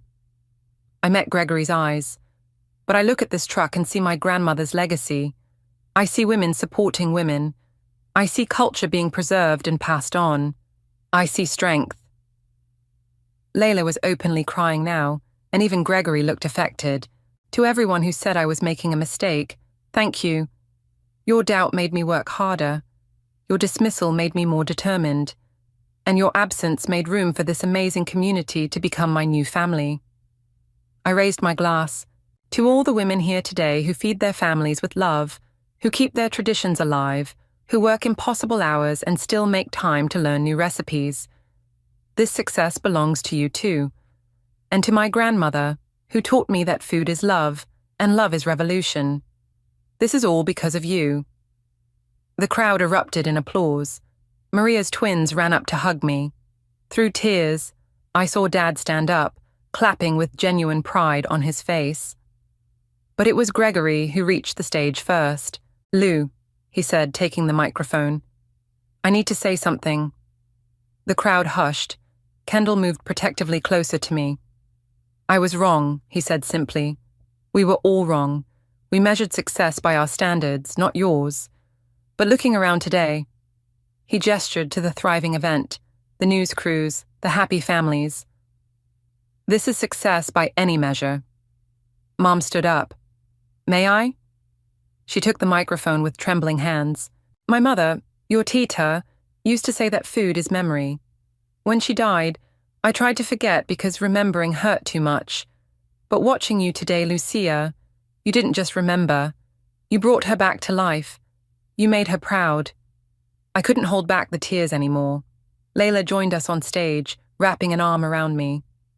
"And you," Mom turned to the crowd, "all of you who supported my daughter when we didn't, thank you.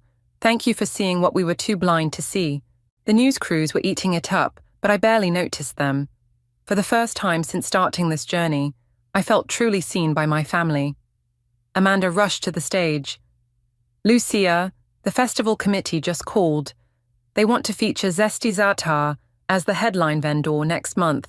More applause, more tears, more hugs. As the evening wound down, I found myself sitting with my family, sharing plates of food just like we used to at Teta's house. Gregory was actually helping clean up.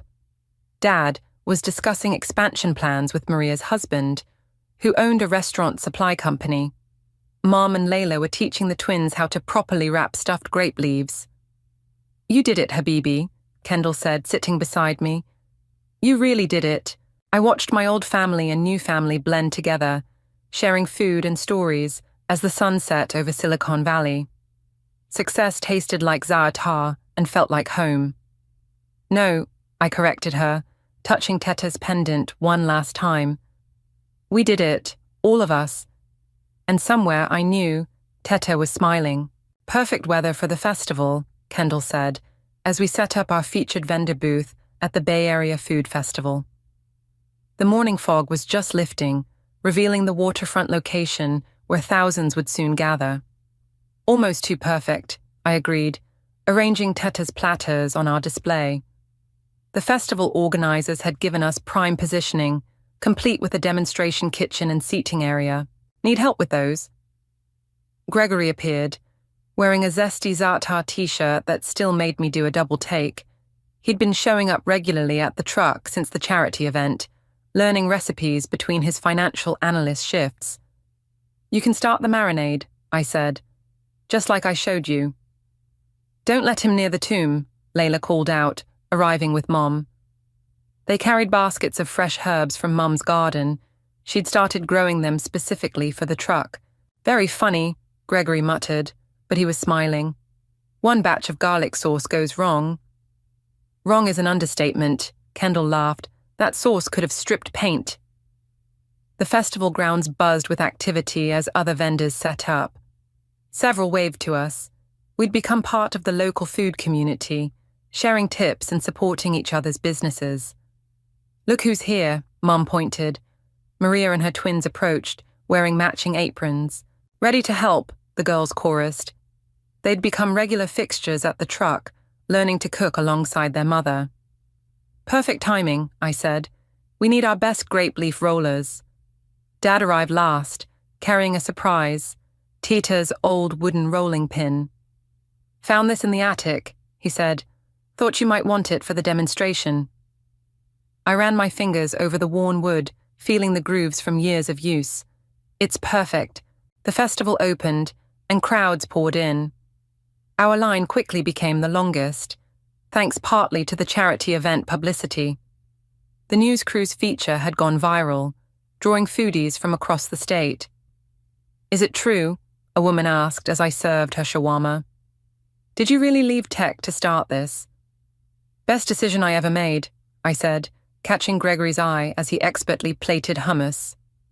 Even better decision was letting us help, he added, making me laugh. The demonstration kitchen segment arrived faster than expected. I stood before the crowd, Teta's rolling pin in hand, ready to share her recipes. Before we start, I said into the microphone, I want to share something. This rolling pin belonged to my grandmother, who taught me that food is more than sustenance. It's story, it's family, it's love. The audience leaned in, captivated. She also taught me that success isn't about proving people wrong. It's about proving yourself right. So today, I'm not just teaching you how to make manouche. I'm teaching you how to believe in your own path, even when others don't see it yet. Mom stepped forward. And sometimes, she added, taking the microphone, those who doubt you the most just need time to remember their own forgotten dreams. Together, we demonstrated Teta's techniques, sharing stories between steps. The audience asked questions, took notes, shared their own family recipes. It felt like one of Teta's cooking classes, expanded to include hundreds. Near the end of the day, Amanda rushed over with news. The festival committee voted. Zesty Za'atar won Best in Show. The celebration that followed blended everything I loved. Family, food, community. Gregory high-fived Kendall. Layla hugged Maria's twins. Mom taught a group of young women how to properly blend za'atar, while Dad proudly filmed everything. One more surprise, Layla announced, unveiling a frame. Inside was the photo of Teta teaching her cooking class, alongside a recent photo of me doing the same at the charity event. Below them, a news article headline read, Legacy of Love, How One Food Truck Rebuilt a Family Through Food. This belongs in the truck, Mom said softly, next to her recipes. As the festival wound down, we gathered for a family meal. Not just my biological family, but the entire extended family we'd built. Maria and her girls, Kendall and Maren, regular customers who'd become friends, all sharing dishes, swapping stories, building connections. You know what this means, Gregory said, helping pack up. You've officially surpassed my corporate success. It was never a competition, I replied, but he shook his head. Maybe not for you, but watching you succeed your way, it made me question everything I thought I knew about success. Mom overheard and joined us. Your tita used to say, feed the body, nourish the soul. I forgot that for a while. Thank you for remembering. Looking around at our expanded family, at the award-winning food truck that started it all, at Teta's rolling pin now passed to a new generation, I felt complete. Not because I'd proven them wrong, but because we'd all found our way back to what mattered most. So, Dad called out, who's hungry for dinner? Everyone raised their hands, laughing, ready for another meal together. Because that's what family does. We gather, we eat, we love, we grow. Just like Tita taught us, just like she always knew we would, I stood in front of the floor-length mirror, adjusting my silk dress one last time. The mother of the groom dress I'd spent weeks choosing suddenly felt like a costume. My hands trembled as I smoothed down the fabric, remembering how Natalia had sneered when I mentioned I'd be wearing navy blue. How appropriate, she'd said, her voice dripping with disdain. I'm Kendall, and today my stepson is getting married. For 15 years, I've been more of a mother to him than his birth mother ever was, but you wouldn't know it from the wedding preparations. 5 minutes until the ceremony. The wedding coordinator's voice echoed through the church hallway. I took a deep breath and stepped out of the powder room. The familiar scent of lilies filled the air. Natalia's choice, of course. She'd steamrolled over Bianca's preference for simple wildflowers, just like she'd done with every other wedding decision. Kendall, Jade, my best friend, hurried toward me in her burgundy bridesmaid dress. You look stunning. Thanks, I whispered, forcing a smile. Have you seen Liam? He's with his mother. The way Jade emphasized mother made my stomach clench. They're in the bride's room.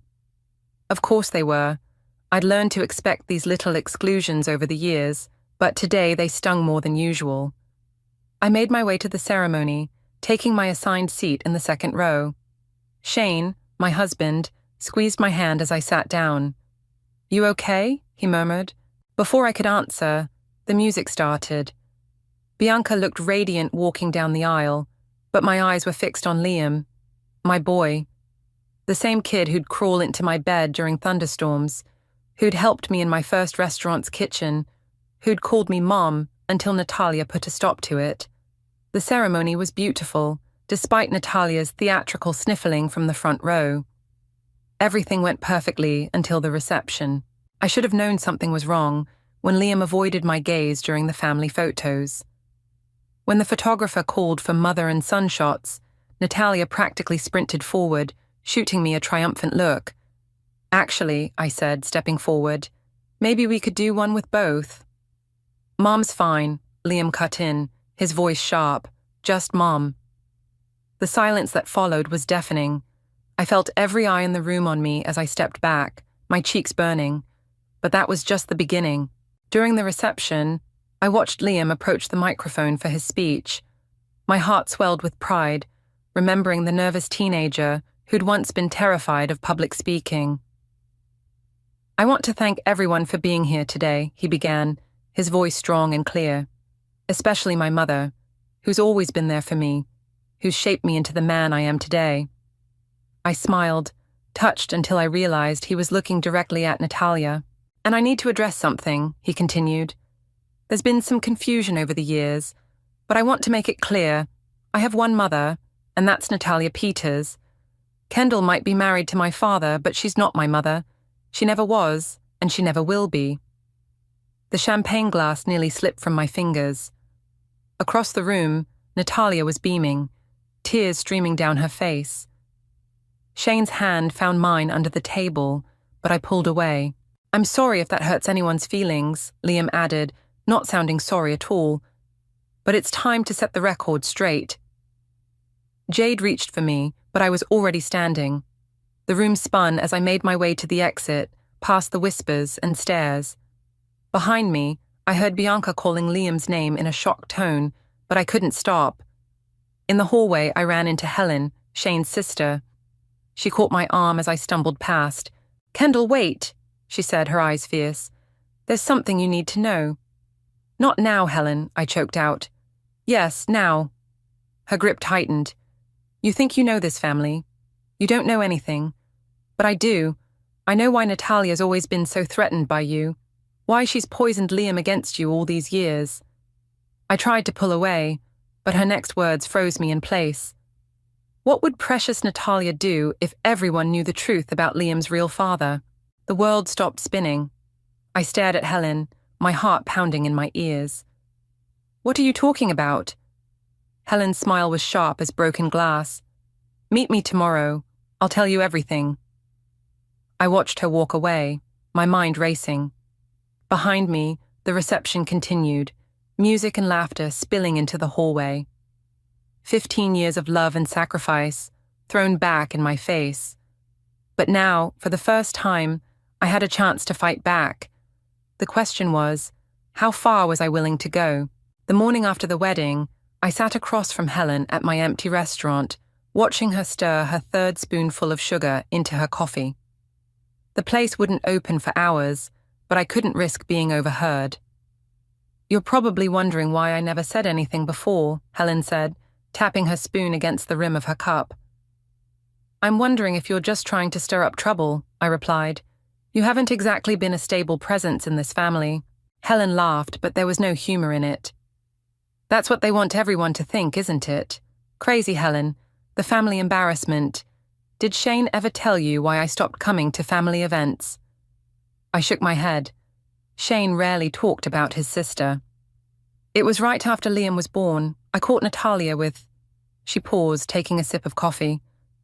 "Well, let's just say she wasn't with Shane." "That doesn't prove anything," I said, but my hands were shaking as I remembered my first introduction to this family. "Remember when you first started dating Shane?" Helen asked, as if reading my mind. "How Natalia suddenly started showing up at every family dinner every weekend?" I did remember. It had been 12 years ago, but the memories were crystal clear. You brought homemade lasagna to that first dinner, Helen continued. Natalia took one look at it and said, "We don't eat peasant food in this house," I finished. Then she ordered takeout from that expensive Italian place. She was marking her territory. She knew you were different. You actually cared about Liam, not just appearances. A knock at the restaurant's window made us both jump. It was Jade, right on time. I'd asked her to come. I needed a witness I could trust. "Sorry I'm late," Jade said as I let her in. Traffic was, "Helen, what are you doing here?" "Telling truths that should have been told years ago," Helen replied. Jade looked at me questioningly as she sat down. I nodded, silently asking her to listen. "I have proof," Helen said, pulling out her phone. "Emails, text messages, photos." Natalia wasn't as careful back then as she thought. She slid the phone across the table. The timestamps on the messages were from 25 years ago, but the content made my stomach turn. "That's not all," Helen continued. "Remember last Christmas, when Liam had that health scare?" I did. He'd needed a blood transfusion after a car accident. Shane hadn't been a match. "The doctors said that happens sometimes," I said weakly. "It happens when the father isn't the father," Helen corrected. "Shane knows. He's always known. Why do you think he drinks so much at family functions?" "If this is true," Jade interrupted, "why tell Kendall now?" Helen's face softened. "Because I watched you yesterday, Kendall. I watched you love that boy for 15 years. I watched you show up to every game, every graduation, every milestone. I watched you build this restaurant from nothing while Natalia used her family's money to tear you down. And yesterday, I watched that kid break your heart because his mother poisoned him against you." Tears burned in my eyes. "He was only 10 when I married Shane. He used to—" I swallowed hard. "He used to call me Mom when Natalia wasn't around." "Until she found out," Helen finished. "Then suddenly you were just Kendall, or my dad's wife." "I remember that summer," Jade said quietly. "You cried for days. Natalia's been so afraid of losing her grip on Liam that she's spent years making sure you could never threaten her position," Helen said. "But she's the fraud, not you." My phone buzzed. A text from Shane. "Where are you? We need to talk about yesterday." "What am I supposed to do with this information?" I asked, my voice barely a whisper. "That's up to you," Helen said, standing. "But remember, Natalia's power comes from appearances, and now you know what's behind them." After Helen left, Jade moved to sit beside me. "Are you okay?" "No," I admitted. "I keep thinking about all the times Natalia called me an outsider, a gold digger, all the times she told Liam I was trying to replace her. She knew the whole time she was the one living a lie." "What are you going to do?" I looked at my phone, at Shane's message waiting for a response, at the wedding photos already popping up on social media, showing the perfect family moment when Liam had publicly rejected me. "I don't know," I said, "but I'm done being the villain in their story." Jade squeezed my hand. "Whatever you decide, I'm here." I nodded, thinking of the way Liam had looked at me yesterday, with such practiced disdain, thinking of all the years Natalia had spent crafting that moment. "Helen's right about one thing," I said finally. "This family runs on appearances. Maybe it's time someone shattered them." My phone buzzed again. Another text from Shane. "Natalia's asking about you. Says she wants to clear the air." I bet she does, I thought, closing my eyes.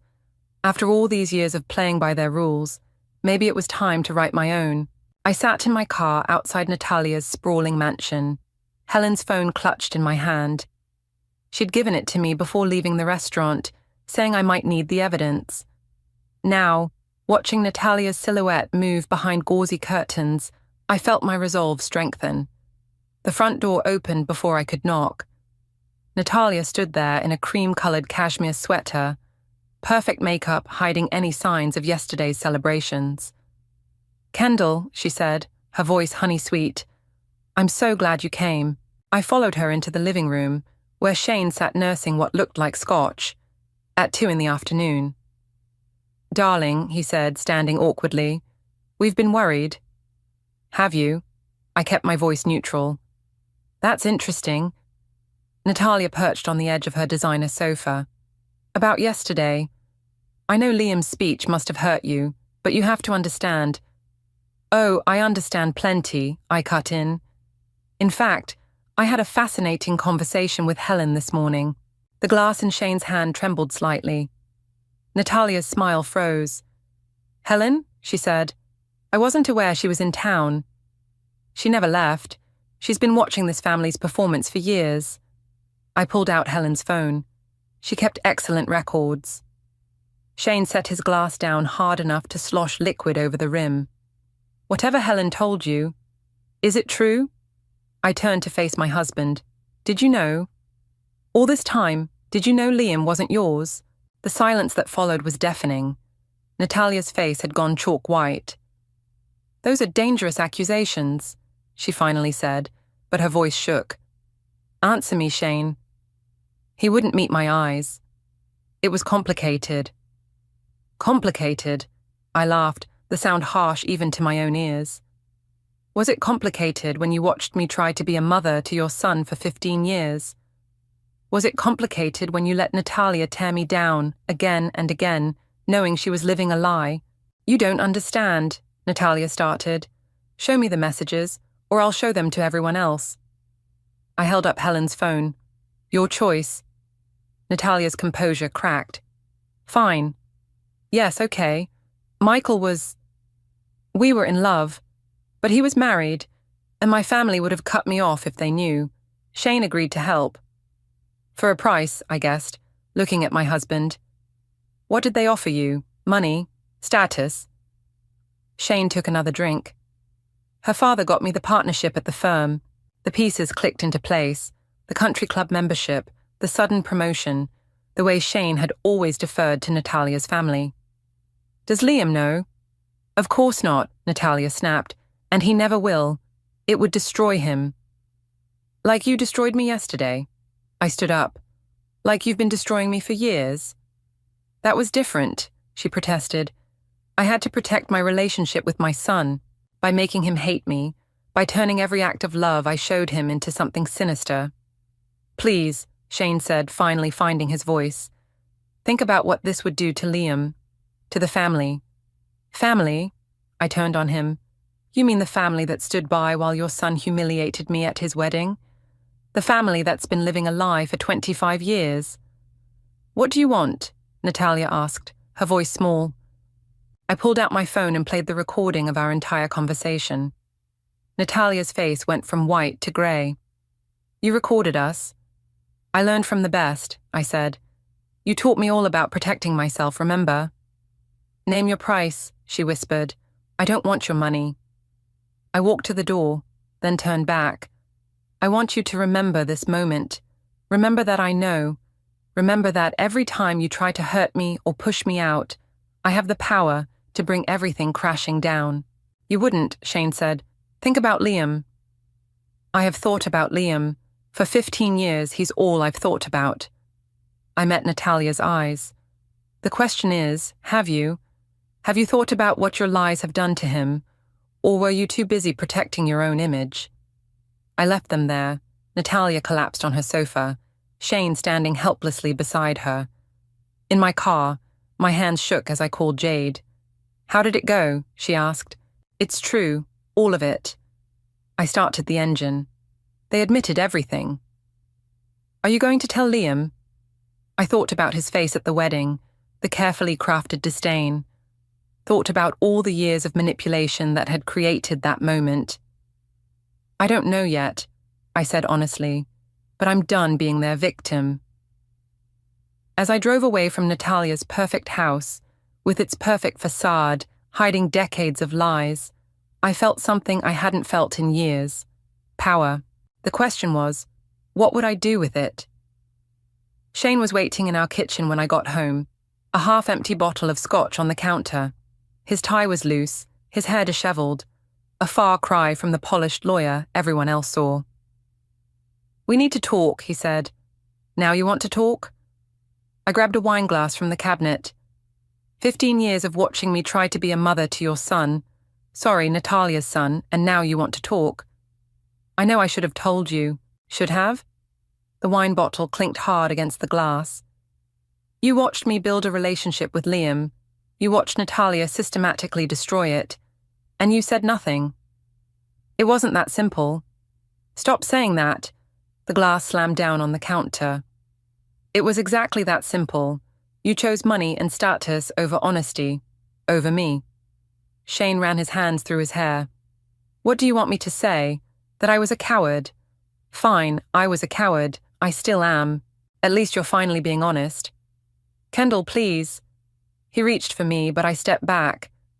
Whatever you're planning to do with that recording, you mean like what Natalia's been doing to me for years, manipulating, threatening. This is different. Why? Because it's happening to you. The doorbell rang. Through the glass, I saw Liam standing on our porch. Shane's face went pale. Don't, he whispered. I opened the door. Liam stood there in his honeymoon clothes, looking uncertain. Can we talk? He asked. I stepped aside to let him in. He noticed Shane and frowned. Dad? What are you doing here? I live here, Shane said weakly. You're supposed to be at the airport with Mom, seeing us off. Liam's eyes narrowed. What's going on? I poured another glass of wine, sliding it across the counter to Liam. Interesting choice of words. Mom. Don't, Shane warned again. Don't what? Liam looked between us. What's happening? Your father and I were just discussing family, I said. Specifically, how far people will go to protect their image of a perfect one. If this is about what I said at the wedding, it's about what everyone's been saying, and not saying, for 25 years. Shane stepped forward. Kendall, think about what you're doing. Like you thought about what you were doing when you married me without telling me the truth. What truth? Liam demanded. The moment hung there, heavy with 2 decades of lies. I looked at Liam, really looked at him. The shape of his eyes, the set of his jaw. None of it was Shane's. Your mother came to see me today, I said finally, to clear the air about the wedding. She told me she was going to apologize, Liam said, for how things got out of hand. I laughed. Is that what she called it? Things getting out of hand? Kendall, Shane pleaded. No. I turned to Liam. You want to know why your mother has spent 15 years making sure you never got too close to me?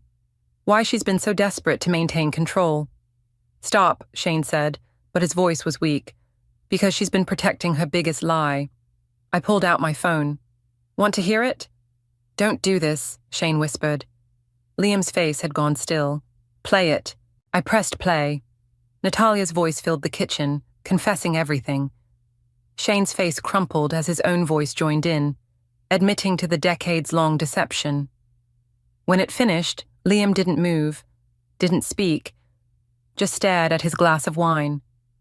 Liam, Shane started. Don't. Liam's voice was ice. Don't touch me. Don't speak to me. Your mother. Which one? Liam laughed, a horrible broken sound. The one who's been lying to me my whole life, or the one I publicly humiliated because the first one told me to? He turned to me, his eyes bright with unshed tears. Did you know? Before today? Helen told me this morning. Helen. He shook his head. The crazy aunt who isn't actually my aunt. Because nothing in my life is what I thought it was. Son. Shane reached for him. I said, don't touch me. Liam knocked the wineglass over, red liquid spreading across the counter like blood. I need to. He stumbled toward the door. I started to follow, but he held up his hand. Don't. Please, I need time. The door slammed behind him. Shane slumped against the counter, looking older than I'd ever seen him. Are you happy now? He asked. Happy? I stared at the spilled wine. No, but at least I'm not lying anymore. My phone buzzed. Natalia calling. I declined it, watching as text messages started flooding in. Threats, probably. Please. Too little. Too late. He'll never forgive any of us, Shane said. Maybe not, I agreed.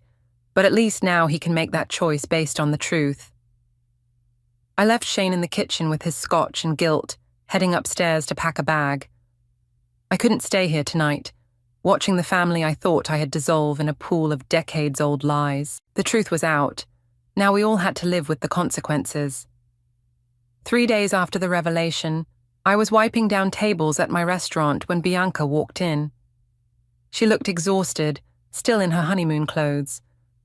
"We came back early," she said, sliding into a booth. Liam couldn't pretend everything was normal.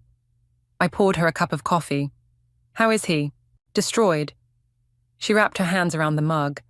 "He spent 2 days just staring at old family photos, like he was trying to see the lies in them." "I'm sorry." "Are you?" Her eyes met mine. "Really?" "I'm sorry he's hurting. I'm not sorry for telling the truth." Jade emerged from the kitchen, stopping short when she saw Bianca.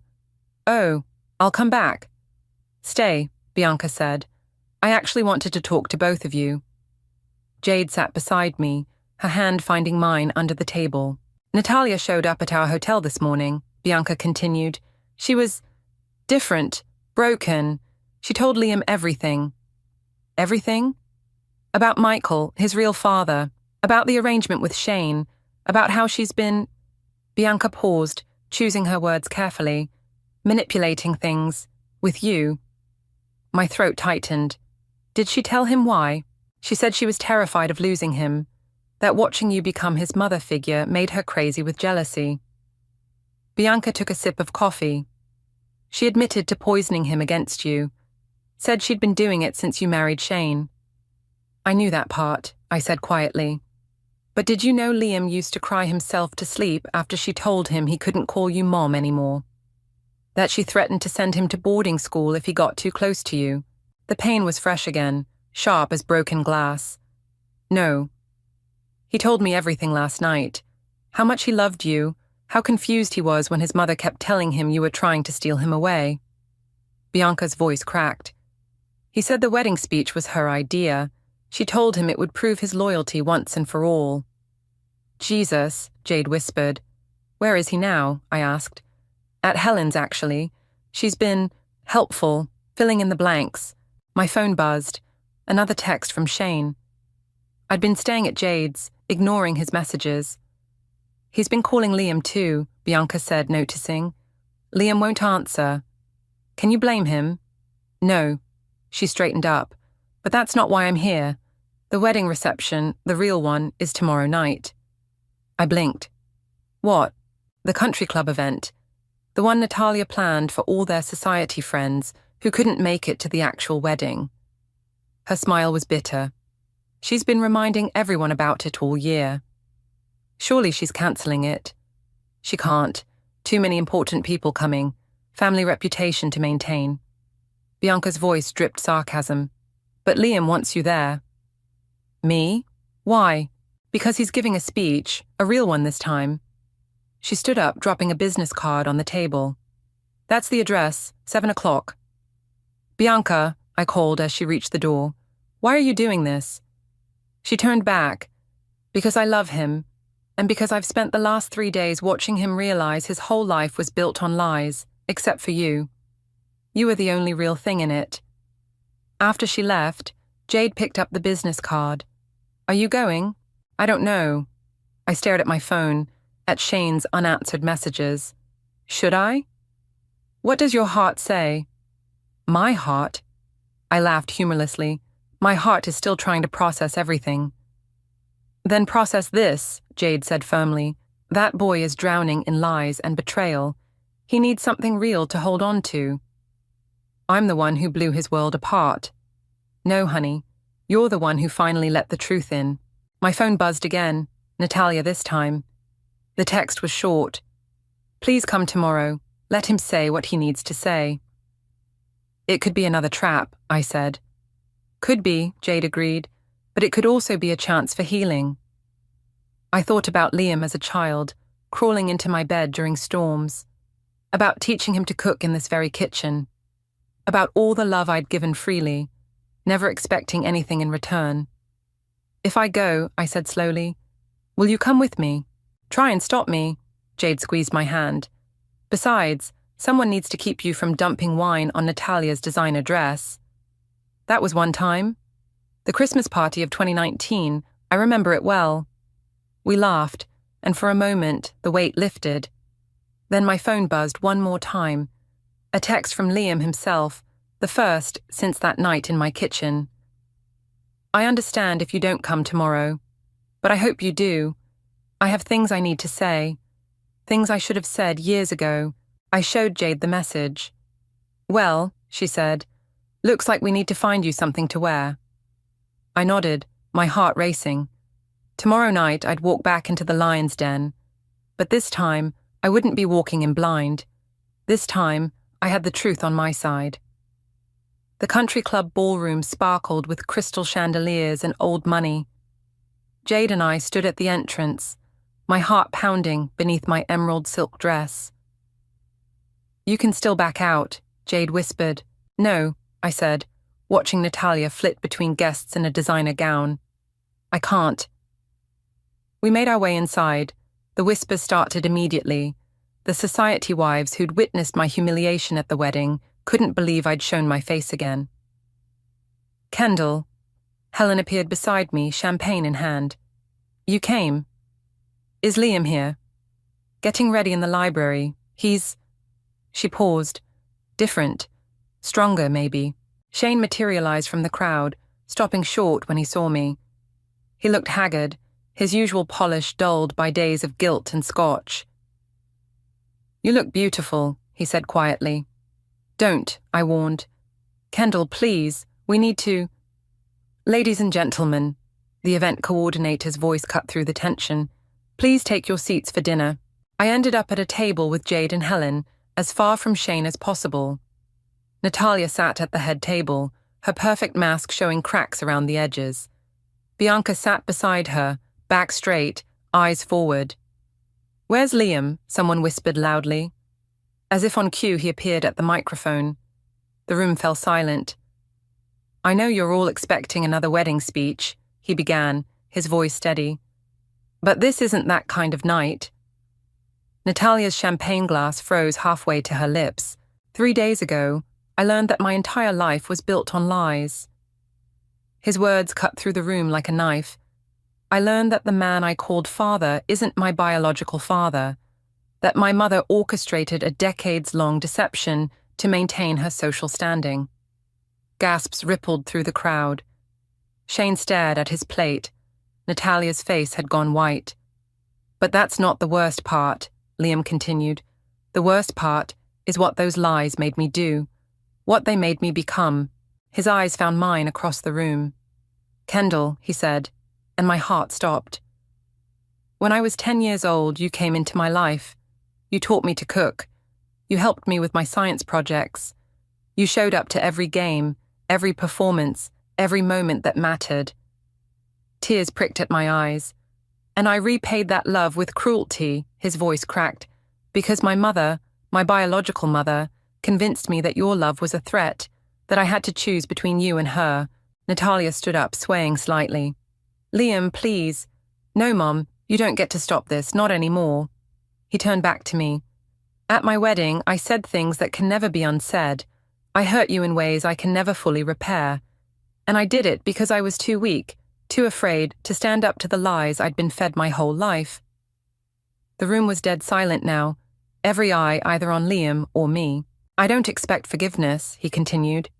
I don't deserve it. But I need you to know that you were the mother I needed. The mother who loved me without conditions, without manipulation, without agenda. And I threw that love away because I was too blind to see the truth. Jade squeezed my hand under the table as tears rolled down my cheeks. To everyone here tonight, Liam's voice strengthened. You came expecting to celebrate a perfect family. But perfection built on lies isn't perfection at all. It's just another lie. He stepped away from the microphone, then stopped and turned back. Kendall, he said, his voice raw. I'm sorry for everything, and... He swallowed hard. I love you, Mom. The room erupted in whispers. Natalia collapsed back into her chair. Shane was openly crying now. Liam walked straight to our table. Without a word, he knelt beside my chair. I understand if you can't forgive me, he whispered, but please know that every word was true. I pulled him into my arms, feeling him shake with silent sobs. I forgive you, I whispered back. I forgave you the moment you were born. Around us, the perfect society event dissolved into chaos. Guests whispered and pointed. Someone dropped a glass. Natalia fled the room, Bianca following close behind, but none of it mattered. All that mattered was this moment, this truth, this love that had survived years of lies and manipulation. What happens now? Liam asked, pulling back to look at me. Now? I smiled through my tears. Now we start over. No more lies, no more perfect facades. Just truth. And family, he added. Real family. Helen raised her champagne glass. To truth, she said loudly, and to the death of perfect lies. One by one, other glasses raised. Jade's, mine, Liam's, even Shane's from across the room. The perfect society wedding reception had become something else entirely, a moment of raw, honest redemption. As Liam sat down beside me, taking my hand in his, I realized something profound. Sometimes the most powerful revenge isn't destruction at all. Sometimes it's simply letting the truth be heard. The morning after the reception, I was in my restaurant's kitchen, stress-baking bread when Natalia walked in. She looked different. No designer clothes, no perfect makeup, just a woman worn down by her own lies. Your staff let me in, she said quietly. I kept kneading the dough. What do you want, Natalia? To talk, please. I nodded toward the prep counter. She perched awkwardly on a stool, looking out of place among the industrial appliances. I've never been in your kitchen before, she said. You made it clear this was beneath you. I made a lot of things clear that weren't true. She watched me work the dough. Did you know I can't cook? Not a single thing. My mother said it wasn't necessary for someone of our status. Is that supposed to make me feel sorry for you? No. She twisted her wedding ring. Nothing could make up for what I've done. The back door opened and Liam walked in, stopping short when he saw his mother. I can come back, he said. Stay, I told him. Your mother was just explaining herself. He moved to stand beside me, automatically reaching for an apron. I'd taught him years ago how to tie it properly. You know how to bake? Natalia asked, surprised. Kendall taught me when I was 12. He began measuring ingredients for the next batch. Remember that summer I said I was at soccer camp? I was here instead, learning to make croissants. Natalia's face crumpled. More lies. You taught me well, Liam said coldly. I deserve that. You deserve worse. He slammed the measuring cup down. Do you know what it's like to realize your whole life was orchestrated? That every time I pulled away from Kendall, every time I hurt her, I was just playing my part in your script. I was trying to protect you. From what? Love? Acceptance? Someone who actually saw me as more than an accessory to their perfect life? The kitchen door swung open again. This time it was Bianca. I thought I'd find you both here, she said. The lawyers are waiting. My hand stilled. Lawyers? For the annulment, Bianca explained. We're having the marriage annulled. Starting fresh, on honest ground this time. You don't have to do that, Natalia protested. Yes, we do. Liam wiped flour from his hands. Everything about that wedding was built on lies. The speech you made me give, the way you orchestrated every detail to maintain your image, the way you tried to make Bianca feel as inadequate as you made me feel, I added. Natalia flinched. I never meant... Yes, you did, Bianca cut in. But it didn't work, because Liam and I were real, unlike everything you created. When's the new wedding? I asked.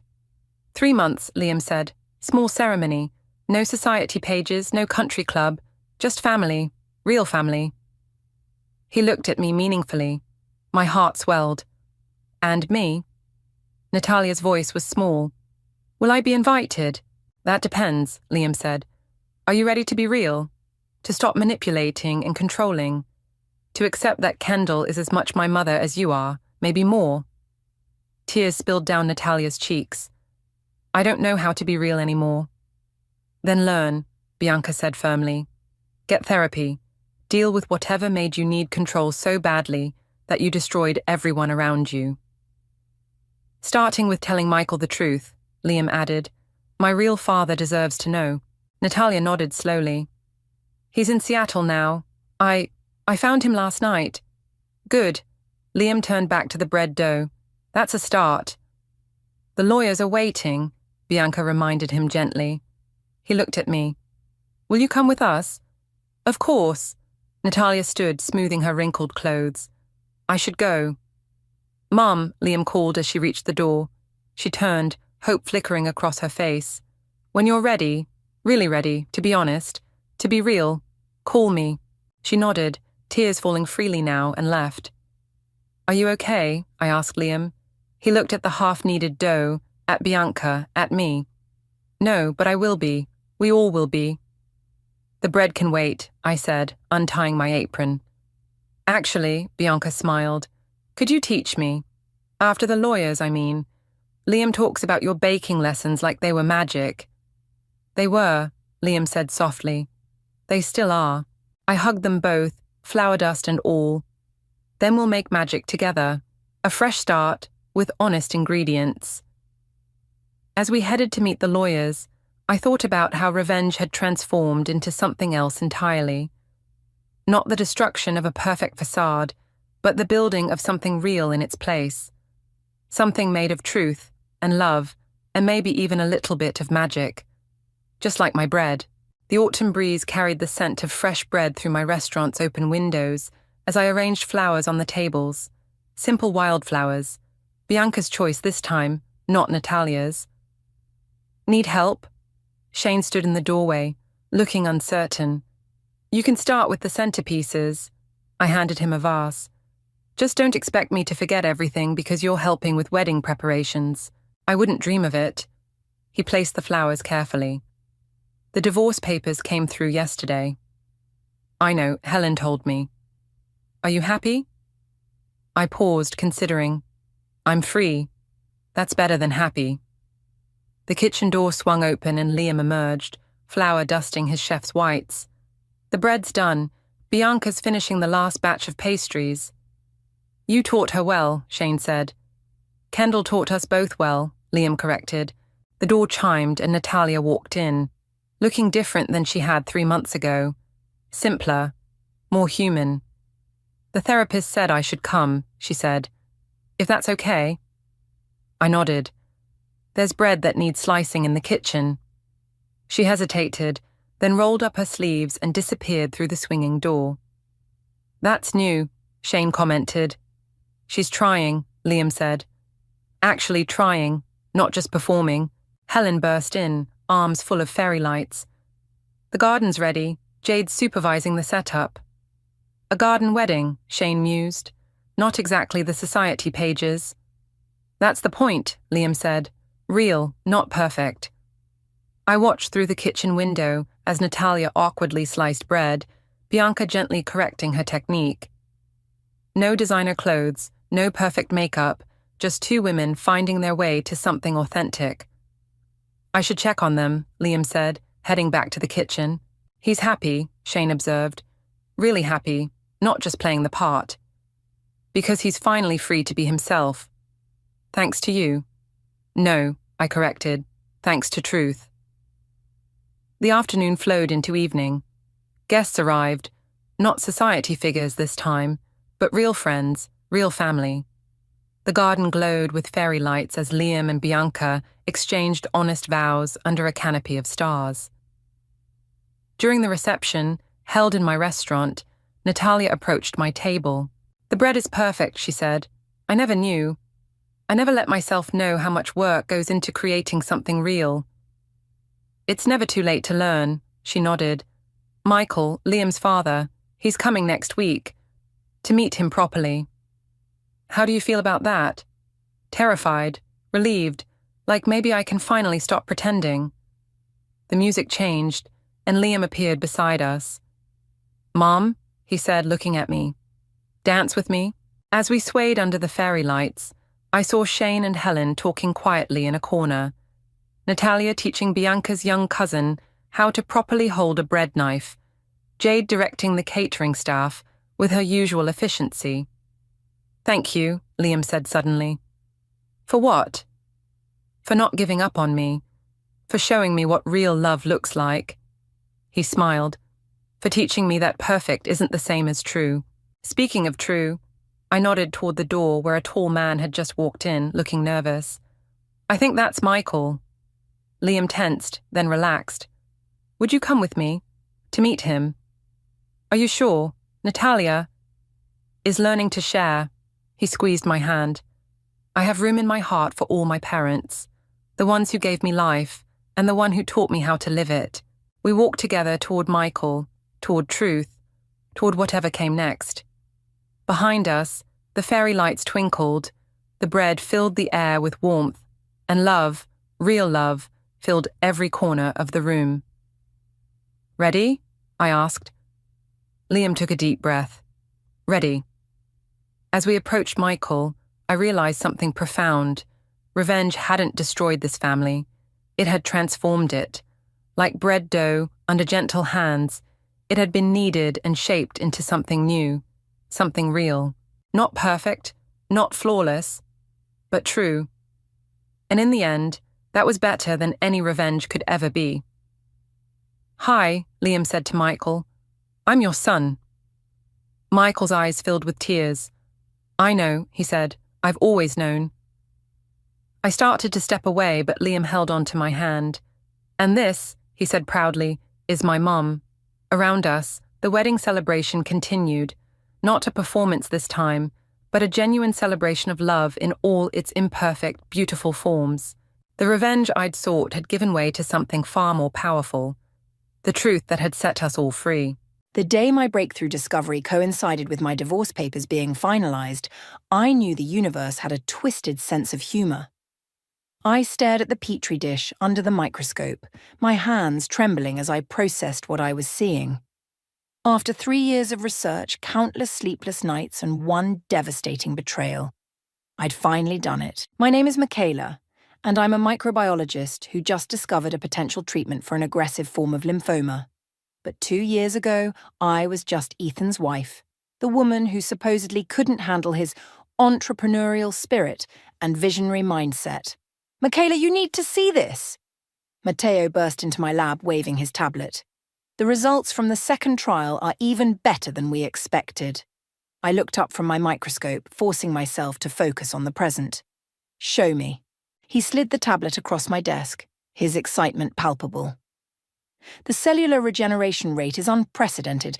This could be revolutionary. I know. I smiled, but my phone buzzed, displaying my lawyer's name. Give me a minute.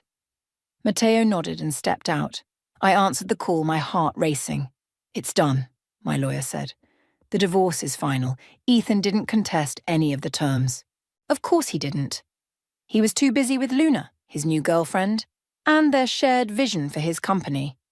The same company he'd built using my family's connections. The ones who'd chosen his side when everything fell apart. My sister Josephine's words still rang in my ears. You're just jealous of his success, Michaela. He's building something amazing, and you're too focused on your little lab experiments to see it. Little lab experiments. I glanced at the groundbreaking results on my screen and let out a bitter laugh. Michaela, Matteo poked his head back in. The team's waiting for the briefing. I straightened my lab coat and followed him to the conference room. 6 eager faces looked up at me, ready to hear about our progress. This was my real family now, the ones who'd believed in me when everyone else hadn't. Today, I began, we've achieved something remarkable. As I presented our findings, my phone buzzed repeatedly. Text messages from Josephine. Can we talk? It's about Ethan. Please, it's important. I ignored them all. After the presentation, Violet, our lead researcher, cornered me in the hallway. You're distracted today. Everything okay? Divorce papers came through. She squeezed my arm. Want to grab dinner? Talk about it?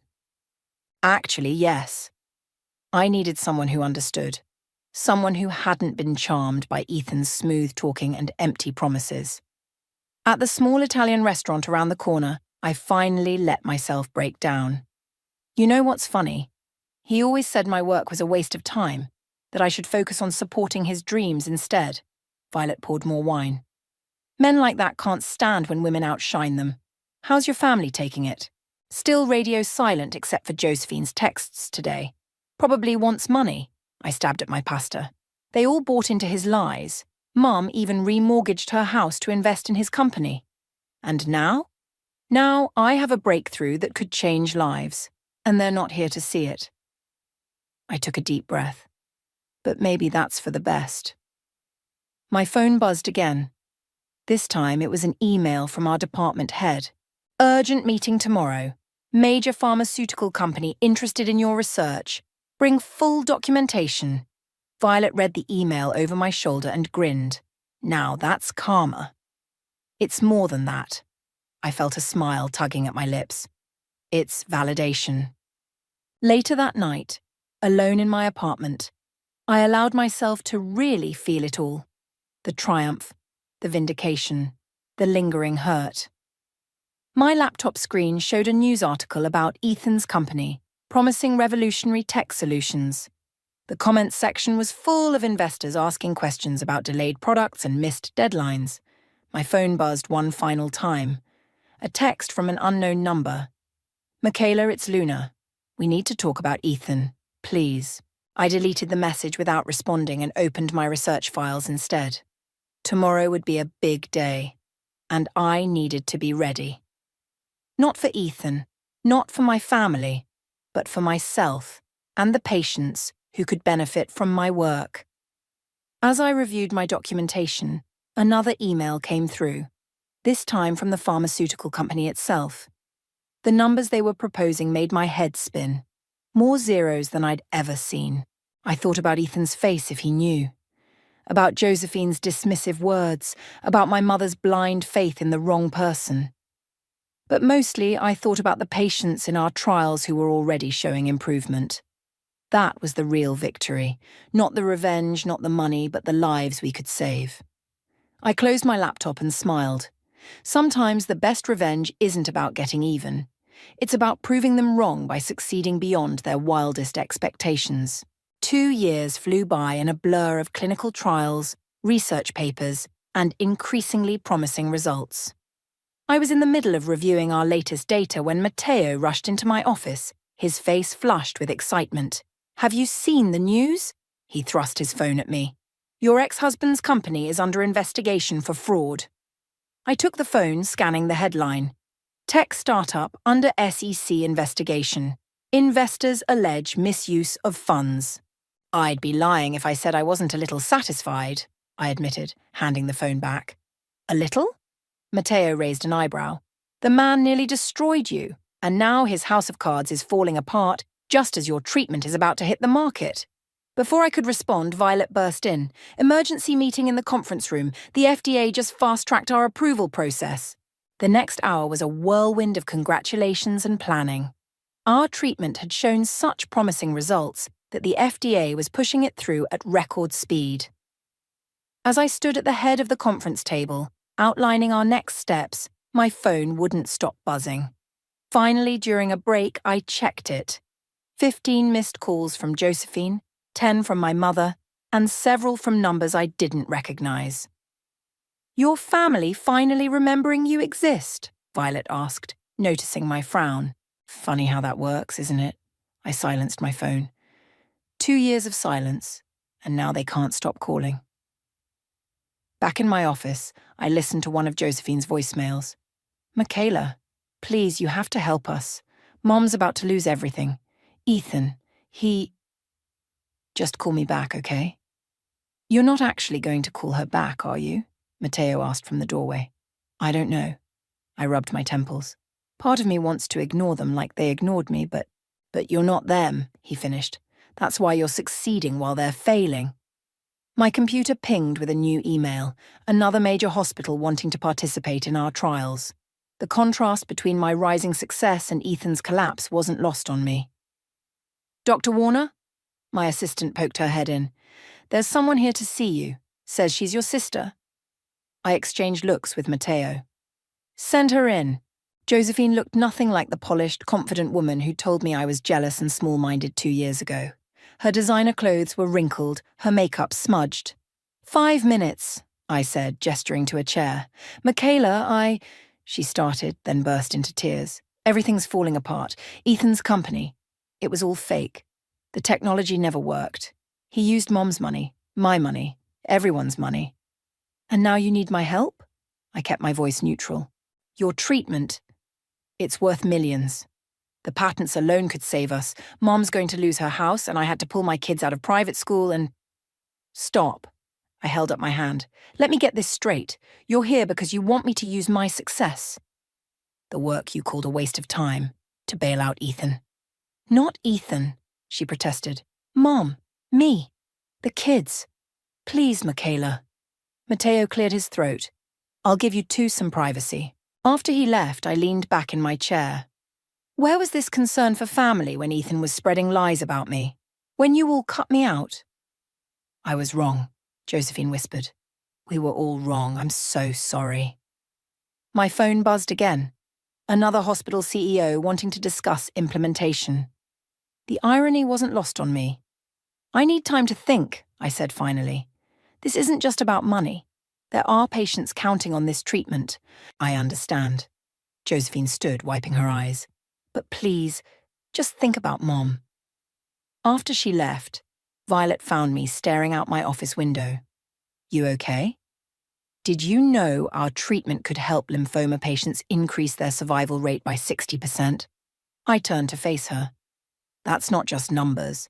That's people getting to see their kids grow up.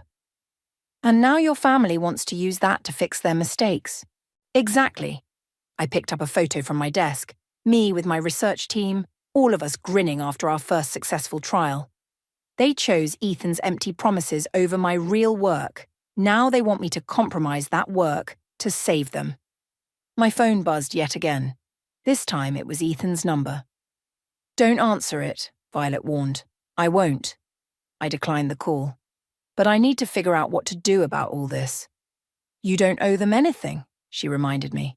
I know. I looked at the latest trial results on my screen.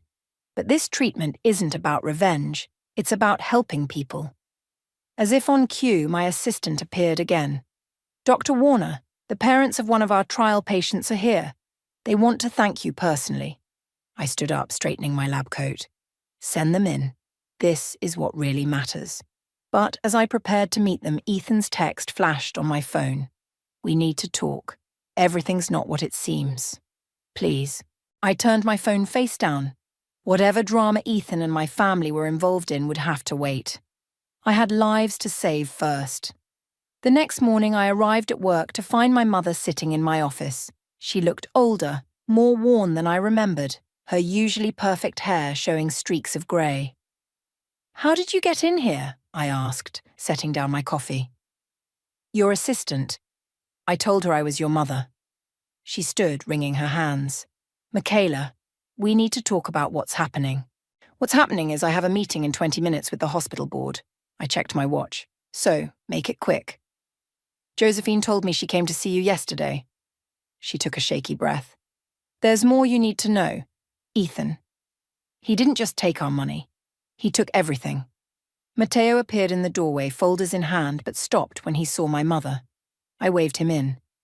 Whatever you need to say, you can say in front of Matteo. He's been here for me when my family wasn't. My mother flinched but continued.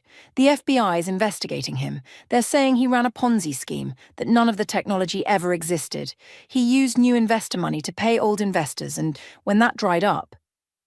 He moved on to family money, I finished. I'm not surprised. That's what con men do.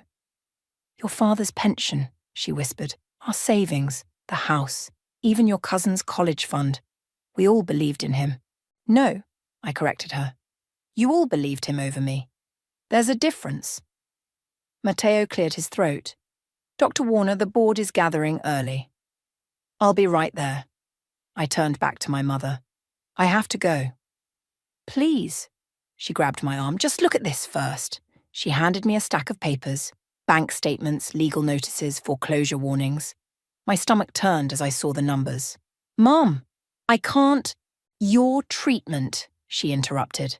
The pharmaceutical companies are offering millions. We could make this right. Make this right? I laughed bitterly. You want me to use my life's work, the work you all dismissed, to fix Ethan's crimes? To help your family, she pleaded. Before I could respond, Violet burst in. Michaela, you need to see this now. She turned on the office TV.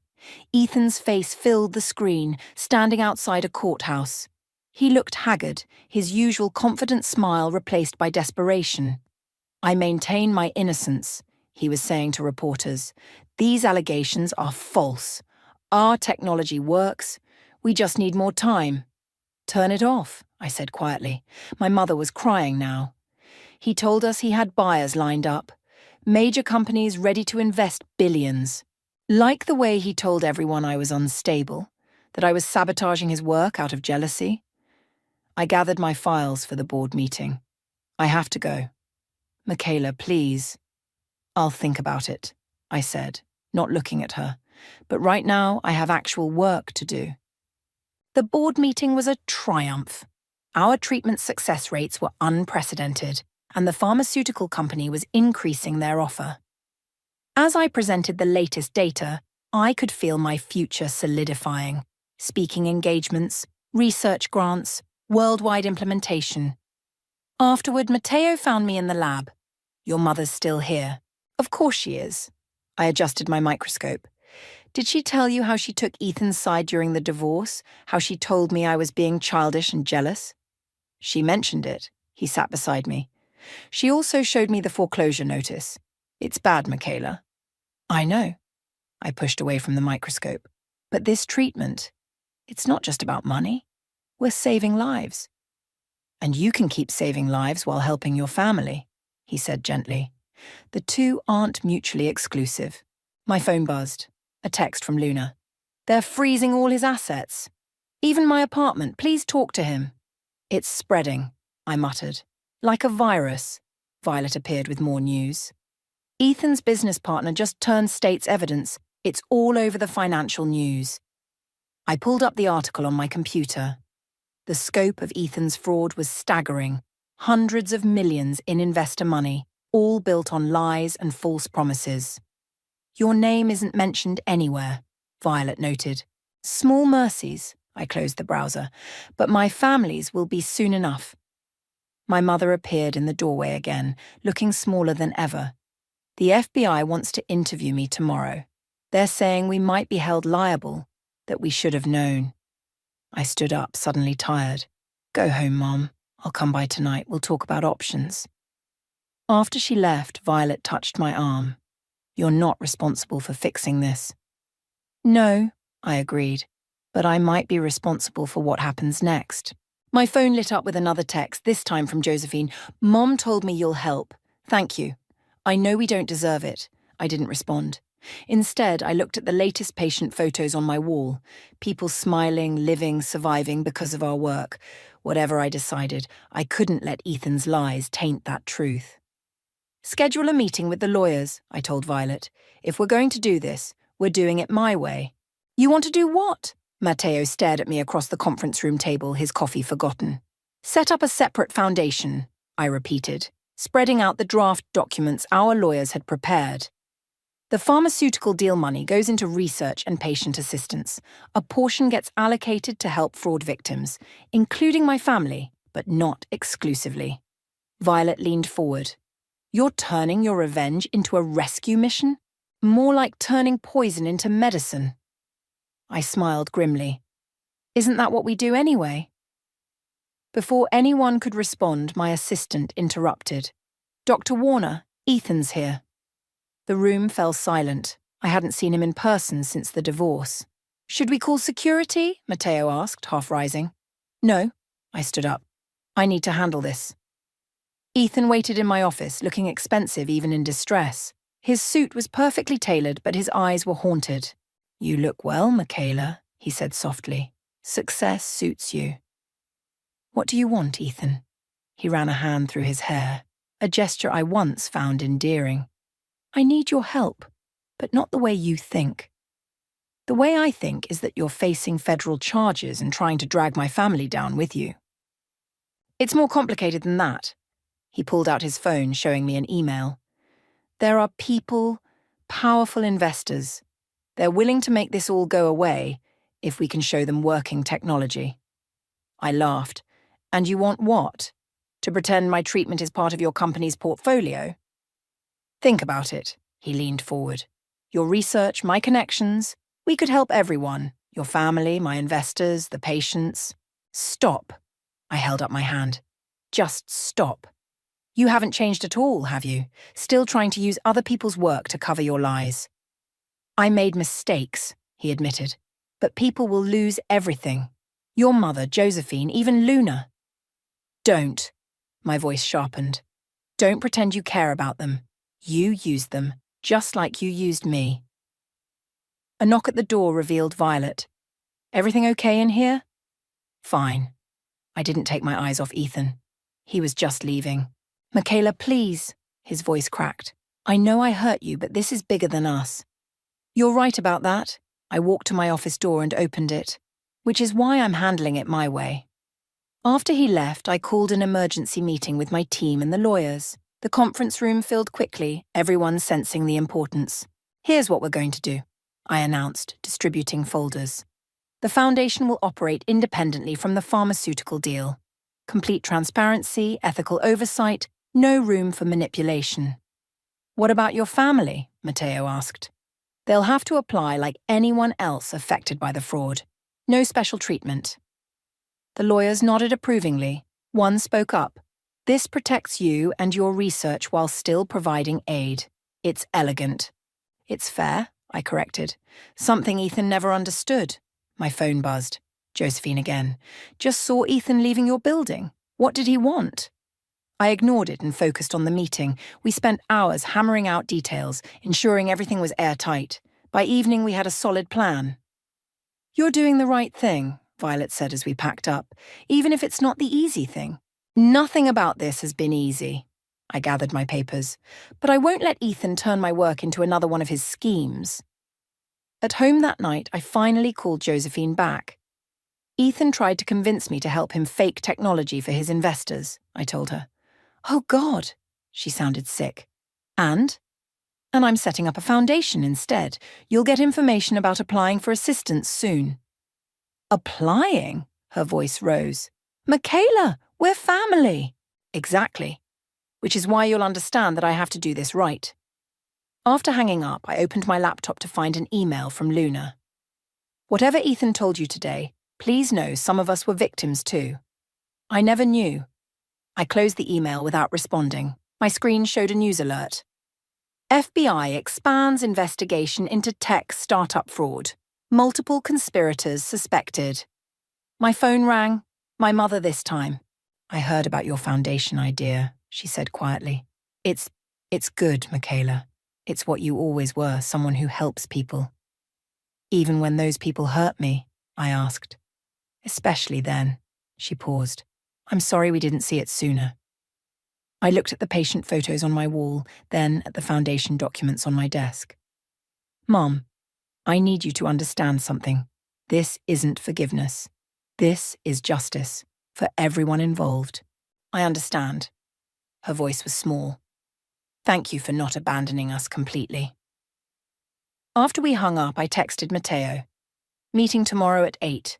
Time to put this plan in motion. His response came quickly. You're doing something extraordinary here, don't forget that. I smiled, thinking how different this felt from revenge.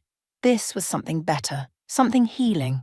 The foundation's launch event was set for Friday evening at the city's main hospital.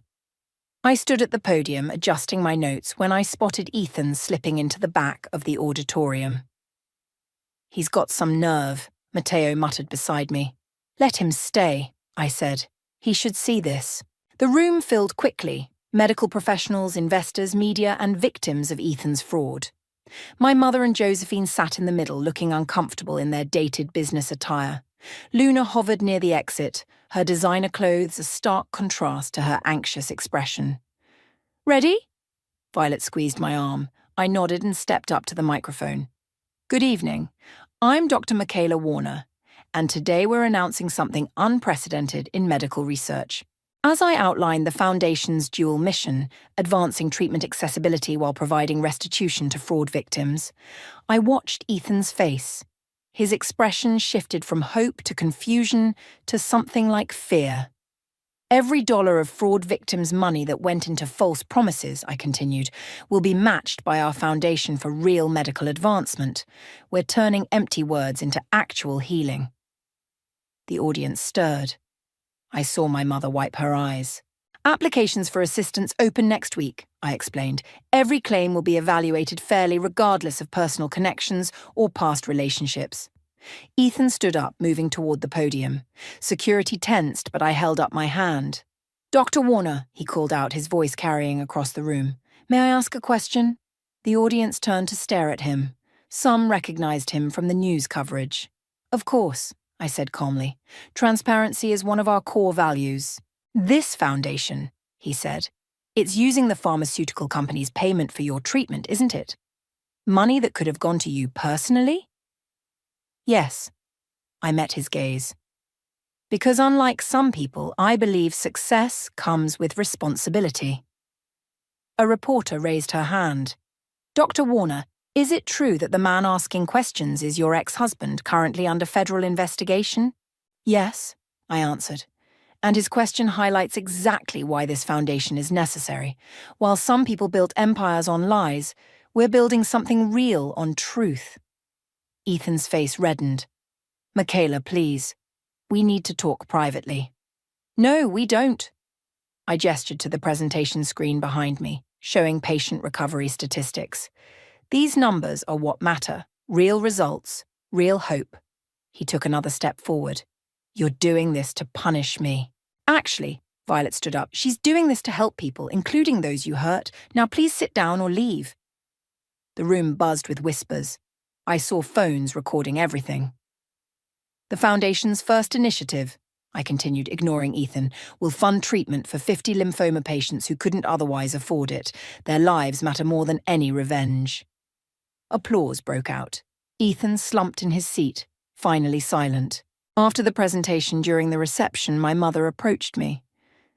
"I saw the application forms," she said quietly. "They're thorough. They have to be." I sipped my water. "Everyone gets treated equally. Even family? Especially family." I watched Josephine across the room talking to one of the Foundation's lawyers. "It's the only way this works." Luna appeared next, looking nervous. "Can we talk?" I led her to a quiet corner. She pulled out her phone, showing me emails. "Ethan's been moving money," she said. "Hidden accounts. He told me it was normal business practice, but after your speech tonight—" "You should take those to the FBI, I said gently. "I already did." She straightened her shoulders. "I'm done protecting him." Across the room, Ethan watched us, his face pale. When he started walking over, Matteo stepped between us. "I think you've done enough damage," he told Ethan. "This isn't over," Ethan hissed, but security was already approaching. As they escorted him out, I heard him call back, "You'll regret this, Michaela. You can't play saint forever." Violet appeared at my side. "You okay?" "Better than okay." I watched the doors close behind him. For the first time, I feel completely free. The evening wound down with more interviews, handshakes, and photographs. My team beamed with pride as reporters asked about our research breakthroughs.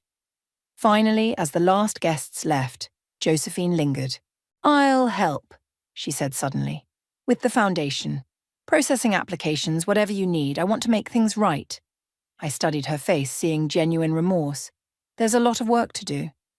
"I know," she smiled sadly. "But you showed me what real success looks like. It's not what Ethan promised. It's what you built." As I drove home that night, my phone buzzed with messages of support and media requests. But one text from Matteo stood out. "You didn't just beat him. You showed everyone a better way. That's the best revenge." I smiled, thinking of the patients who would benefit, the victims who would find justice, and the family that might finally learn from their mistakes. Tomorrow would bring more work, more challenges, more healing. But tonight, I had peace knowing I'd chosen the right path. Not the easiest one, but the one that would help the most people. "The first round of foundation applications is overwhelming," Josephine said, spreading papers across my office desk. Over 300 victims so far, and more coming in. I looked up from my microscope. 3 weeks had passed since the launch, and my sister had thrown herself into the foundation work with surprising dedication. Any familiar names? I asked. Too many. She held up a stack. Half our extended family, most of Dad's golf club, even my kid's former piano teacher. Matteo knocked and entered with fresh coffee. The FBI's here again. They want to talk about the offshore accounts Luna revealed. Send them in. I stood, straightening my lab coat. Josephine, would you— Stay, she interrupted. I should tell them what I know too. 2 agents entered, the same ones who'd interviewed me last week. They looked grimmer than before. Dr. Warner, the female agent began, we've uncovered something disturbing. Your ex-husband wasn't just running a Ponzi scheme. He was selling medical research data. My stomach dropped. What kind of data? Early versions of your treatment research. She pulled out some documents. We found emails where he claimed to have proprietary medical breakthroughs. That's impossible, I breathed. That research never left the lab. Unless, Josephine said quietly, he took it during your marriage. The memory hit me. Ethan, always so interested in my work, asking questions, photographing my notes to understand my passion better. We'll need access to your original research files, the male agent said. To compare with what he sold? Of course. I turned to Matteo. Get them everything. After the agents left, Violet rushed in. You need to see the news. On my office TV, Ethan was being led out of his company building in handcuffs. The crawler beneath read, Tech CEO arrested, medical data theft added to charges. He's really done it now, Josephine whispered. Stealing medical research? That's federal prison time. My phone buzzed. Luna again.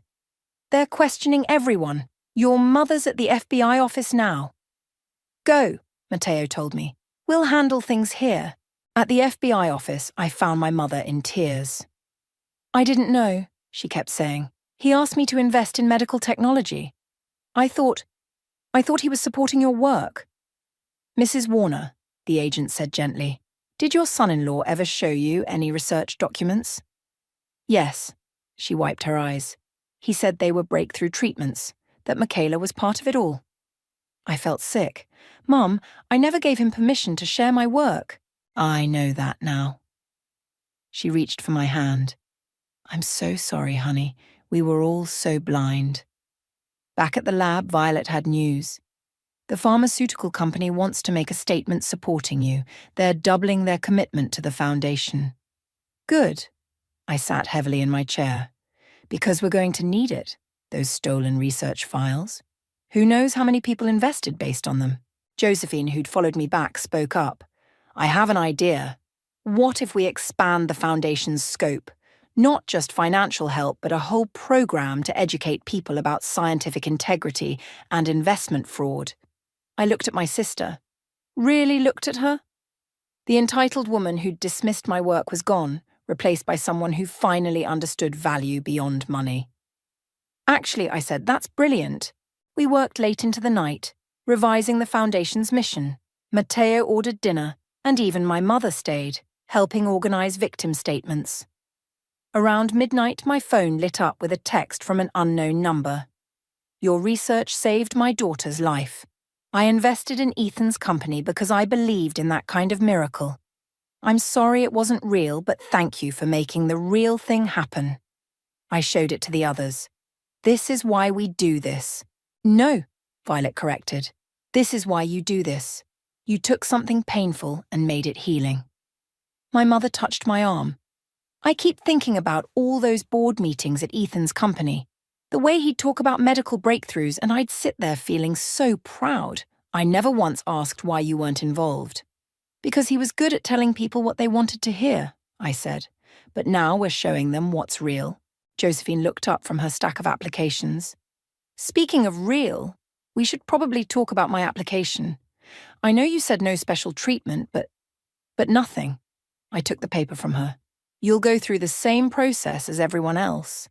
That's how we maintain integrity.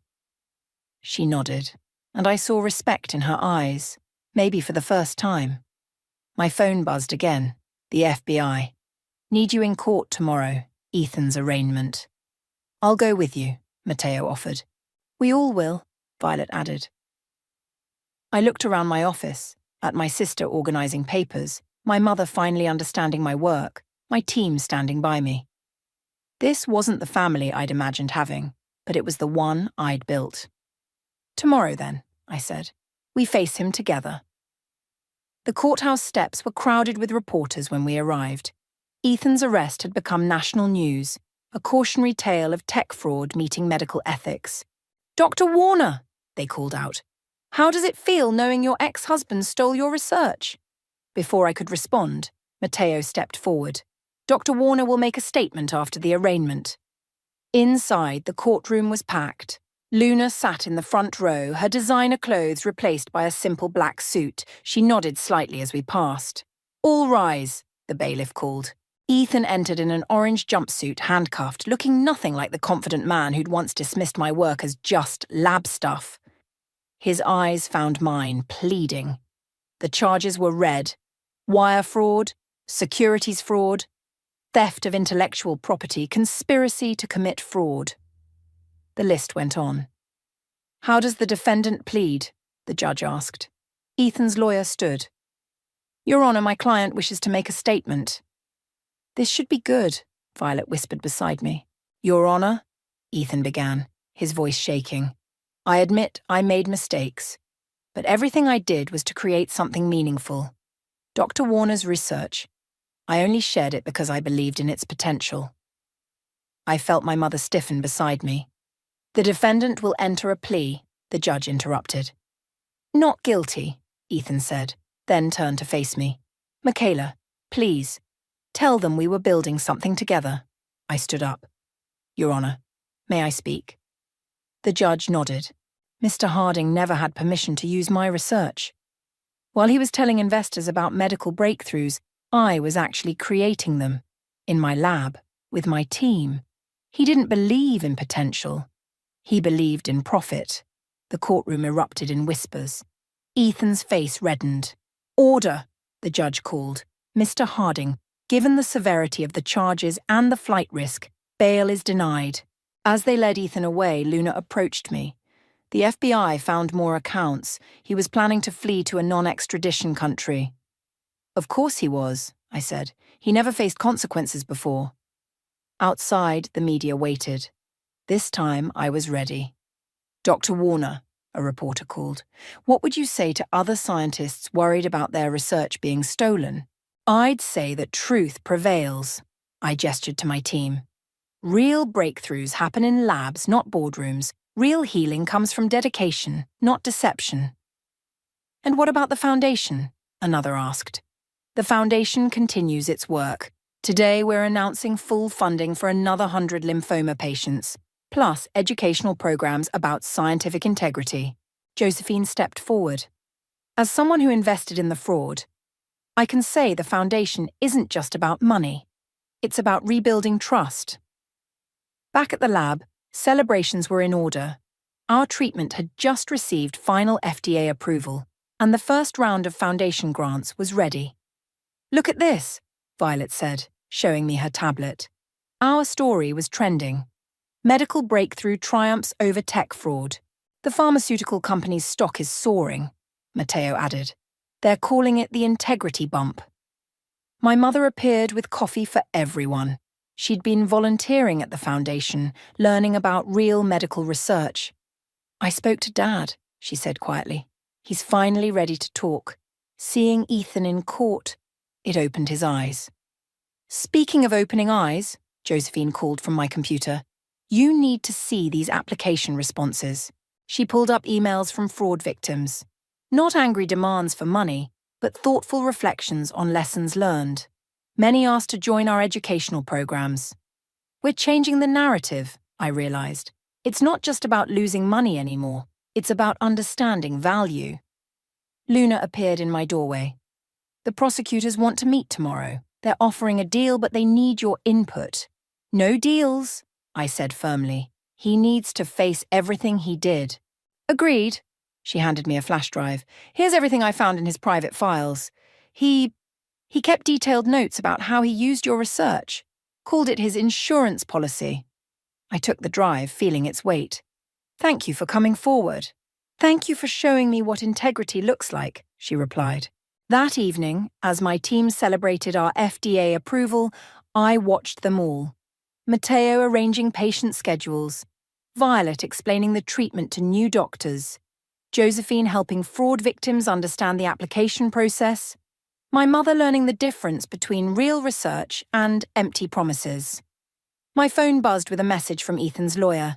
He wants to make a deal. Says he'll reveal everything about the fraud if you support leniency. I showed it to Violet, who scoffed, still trying to manipulate his way out. Not this time, I said, deleting the message. The lab's TV showed Ethan's company building being raided by federal agents. But across the street, our foundation's new educational center was opening its doors. Dr. Warner, my assistant appeared. The first round of funded patients is here for treatment. I stood, straightening my lab coat. This was real success, not revenge, not vindication, but actual healing. As I headed to meet the patients, I caught my reflection in the window. I barely recognized the woman who'd once doubted her worth in Ethan's shadow. She was gone, replaced by someone who knew exactly who she was and what she could do. The morning of Ethan's sentencing, I stood at my lab window watching the sunrise paint the city gold. My phone buzzed with a text from Matteo. Court in an hour, ready? Before I could respond, Josephine rushed in. You need to see this. She handed me her tablet, showing an email from Ethan. He'd sent it to everyone he'd ever contacted about his fraudulent company. Today, I face sentencing for my crimes. But first, I owe you all the truth. The medical breakthroughs I promised weren't mine to promise. They belonged to my ex-wife, Dr. Michaela Warner. While I sold lies, she created genuine healing. The foundation she built from the ashes of my fraud represents everything I pretended to be but never was. He actually admitted it, I whispered. There's more, Josephine said. Look at the responses. Hundreds of replies flooded in, from investors, victims, even former employees. Not angry accusations, but messages of support for the foundation's work. Violet appeared with coffee. The pharmaceutical company saw the email. They're tripling their funding commitment. And the patient waiting list? I asked. We can help them all now, she smiled. Every single one. In the courthouse, Ethan stood before the judge in his orange jumpsuit, shoulders slumped. Before sentencing, the judge said, Dr. Warner has requested to speak. I walked to the podium, feeling everyone's eyes. Your Honor, when my ex-husband stole my research, he didn't just commit fraud. He betrayed the trust of people hoping for healing. But something unexpected happened. His crimes led to the creation of a foundation that's now helping more people than his false promises ever could. I turned to face Ethan directly. You taught me something important, I continued. Success isn't about winning or revenge. It's about turning damage into healing. The judge nodded. Mr. Harding, you've pled guilty to all charges. Given the scope of your fraud and the theft of medical research, I sentence you to 15 years in federal prison. As they led him away, Ethan caught my eye. I'm sorry, he mouthed. Outside, my mother waited with news. Dad's here. He wants to help with the Foundation's education program. Says he can teach others about the warning signs he missed. Before I could respond, Luna approached. The FBI finished tracking the money. With what they've recovered, plus the pharmaceutical funding, the Foundation can expand globally. Speaking of global, Matteo said, checking his phone, the World Health Organization wants you to speak about medical ethics and fraud prevention. I looked at my assembled family, not just blood relatives, but the people who'd stood by me through everything. Violet organizing patient care, Matteo protecting our research, Josephine rebuilding trust, my parents finally understanding real value. Dr. Warner? A young woman approached, holding a little girl's hand. My daughter was in your first treatment group. I wanted you to see. The girl smiled, healthy and bright. I'm going back to school next week. This, I told my team, this is what real success looks like. Back at the lab, we gathered for an impromptu celebration. The TV showed coverage of Ethan's sentencing, but nobody watched. We were too busy reviewing patient progress reports. Remember when he said your work was just lab stuff? Violet asked, pouring champagne. Now it's saving lives, Matteo added. My phone buzzed. A message from the pharmaceutical company. Treatment approval in 27 new countries. Foundation offices opening next month. Josephine looked up from her stack of applications. You know what's amazing? People aren't just asking for help anymore. They're asking how they can contribute. Because you showed them how, my mother said. You turned your pain into purpose. We all did, I corrected her. Every person in this room chose truth over lies, healing over hurt. The lab door opened, and my father walked in for the first time. He stood awkwardly, taking in the research displays, the patient photos, the Foundation's mission statement on the wall. I was wrong, he said simply, about everything. Show me how I can help make it right. I handed him a Foundation volunteer badge. Welcome to the team. As evening fell, I walked through the lab one last time before heading home. The microscopes that once represented lonely nights now showed breakthrough discoveries. The office where I'd received divorce papers now housed healing plans for thousands. My phone lit up with a final message from Ethan's prison email. You did what I never could. You built something real. I hope someday you can forgive me. I didn't respond. Instead, I texted my team. Tomorrow we start helping patients in 3 new countries. Better get some rest. Looking out at the city lights, I smiled. This wasn't the ending I'd expected when my marriage collapsed, when my family chose sides, when my work was stolen. It was better. Because sometimes the best revenge isn't about getting even. It's about getting better, building bigger, healing harder. And sometimes the family you rebuild is stronger than the one you lost. I turned off my office light and headed out, ready for tomorrow's challenges. After all, real success stories don't end, they just keep growing. The first time I seized during surgery, I thought my career was over. Instead, it became my defining moment. My name is Kennedy, and I've spent my entire life proving people wrong.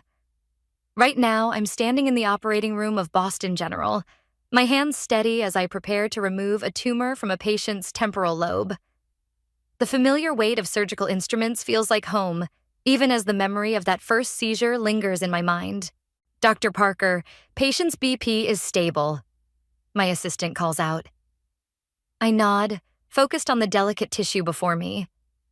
The rhythmic beeping of monitors fills the silence as I work. This is where I belong, despite what my family spent years telling me. You'll never be a doctor, my mother's voice echoes from the past. Your condition makes you a liability. Think of our family's reputation. The memory makes my jaw clench, but my hands remain steady. I've performed this procedure hundreds of times. My epilepsy is controlled now, thanks to the aunt who actually bothered to help me find the right treatment when my parents shipped me off to live with her. Looking good. Sullivan, my colleague, comments from across the table. Clean margins. 3 hours later, I'm washing up when Sullivan joins me at the sink. That's what your 5th successful temporal lobe resection this month? 6th, I correct him, unable to hide my smile. But who's counting? The board is, he says, drying his hands. Word is they're considering you for department head. I pause, letting that sink in. Department head of neurosurgery at 34. Not bad for someone my father once called damaged goods. Coffee? Sullivan asks. You can tell me all about how you're not going to call your family to brag. I laugh, but it's hollow. They stopped taking my calls years ago. Besides, I doubt they'd care unless they could somehow use it to boost their social standing. We head to the hospital cafe, our scrubs drawing the usual respectful nods from staff and visitors. Sullivan grabs our usual table while I get our coffee. Black for him, oat milk latte for me. Saw your parents in the society pages again, he mentions as I sit down. Something about a charity gala? Let me guess. Supporting children with cancer? I take a sip of my coffee. They love causes that make them look good, as long as the suffering stays at arm's length. You ever wonder if they regret it? Sending you away? They regret having a child with epilepsy. There's a difference. I check my phone. 3 new patient referrals. Besides, Aunt Mia gave me something they never could: acceptance. Sullivan leans forward. Speaking of acceptance, that article about your innovative approach to temporal lobe surgeries is getting serious attention. The medical journal wants to feature you on the cover. Now that might actually make my mother notice me, I say with a smirk, though she'd probably just criticize my hair in the photo. My pager buzzes. Emergency consult needed. As I stand, Sullivan catches my arm. Hey, Kennedy. You know you proved them all wrong, right? You're not just successful despite your epilepsy, you're successful, period. I give him a genuine smile. Thanks, Sully. Sometimes I still need to hear that. Racing to the ER, I feel the familiar rush of purpose. Every successful surgery, every life saved, is a testament to what I've overcome. My family might have written me off, but their rejection became my motivation. The ER is chaos, standard for a Friday night. I spot my resident waiting by the nurse's station. What have we got? I ask, taking the offered tablet. Male, 42, presented with severe headaches and focal seizures. CT shows a mass in the left frontal lobe. I review the scan, already formulating a surgical plan. This is where I shine, where my past transforms into purpose. Every time I help someone with a neurological condition, I think of that scared teenage girl being told she was too broken to succeed. Book an OR, I tell the resident. We're going in tonight. As I prepare for another surgery, I catch my reflection in the window. I see what my family couldn't. Not a liability, but a force of nature. My epilepsy didn't define my limits. It showed me how to break them. The OR lights flick on, and I take my position at the head of the table. This is my revenge. Not just surviving, but thriving. Every life I save is a middle finger to those who said I couldn't. Every successful surgery proves that sometimes the best thing your family can do is underestimate you. Because that's the thing about being underestimated. It gives you one hell of a motivation to prove everyone wrong. The call came on a Tuesday morning, just as I was reviewing post-op notes in my office. I almost didn't answer the unknown number. Dr. Parker speaking. Kennedy? The voice was familiar, though I hadn't heard it in years. It's your mother. My hand froze over the patient chart. 15 years of silence, and now this? What do you want? My voice came out harder than I expected. It's Quincy. He's sick. Very sick. A pause. We need your help. Of course. They wouldn't call unless they needed something. I'm sure there are plenty of qualified neurosurgeons in New York. They say you're the best, the only one who can perform the type of surgery he needs. Her voice cracked. Please, Kennedy, he's your brother. I closed my eyes, remembering the last time I saw Quincy. He stood silent while our parents packed my bags, shipping me off to Aunt Mia's like damaged merchandise. I'll review his case files, I said finally. Have them sent to Boston General. That's all I'm promising. 2 days later, they showed up at my hospital. I was walking to my office when I saw them. My mother in her designer suit, my father looking distinguished in gray, and Quincy noticeably thinner than I remembered, leaning on a cane. Sullivan appeared at my side. Want me to tell them you're in surgery? No. I straightened my white coat. Time to face the music. My mother moved to hug me, but I stepped back. Let's take this to my office. The walk was silent, heavy with unspoken words. Inside, they took seats while I remained standing, putting my desk between us. The tumor's location is tricky, I said, pulling up Quincy's scans. Near the brainstem. Most surgeons won't touch it. But you can? Quincy asked, his voice weak. I've developed a technique for accessing tumors in this region. The success rate is high, but there are still risks. Money is no object. My father spoke up. Whatever you need. I don't want your money. The words came out sharp. I haven't wanted anything from you since I was 16. My mother's perfectly maintained facade cracked. Kennedy, please. We know we made mistakes. Mistakes? I laughed. You abandoned your daughter because she had a medical condition. You chose your reputation over your child. We thought we were protecting you, my father argued. Protecting me? By sending me away? By cutting off contact? I turned to Quincy. By letting your son pretend he didn't have a sister? Quincy looked down. I was young. I didn't understand. You were 14, not 4. You understood plenty. Sullivan knocked and entered, providing a welcome interruption. Sorry, Dr. Parker, but your 3 o'clock is here. Thank you, Dr. Vasquez. I turned back to my family. I'll need time to consider whether I'll take this case. Consider? My mother stood up. Quincy could die. Yes, he could. Just like I could have died from untreated epilepsy if Aunt Mia hadn't stepped in. I met each of their eyes. Funny how that works, isn't it? What do you want from us? My father asked, his voice tight. I want you to understand what it feels like to be at someone else's mercy, to need help from people who threw you away. I moved toward the door. I'll let you know my decision in a few days. Kennedy, Quincy called out as I opened the door. I'm sorry, for everything. I paused, hand on the doorknob. Sorry doesn't change the past, Quincy, but it might affect the future. After they left, Sullivan found me in the doctor's lounge, staring into a cold cup of coffee. You okay? They haven't changed, I said, still trying to throw money at their problems. Are you going to do it? The surgery? I looked at him. Should I? Professionally? You're his best shot at survival. He sat beside me. Personally? That's your call. But remember, whatever you decide, it needs to be something you can live with. My pager buzzed.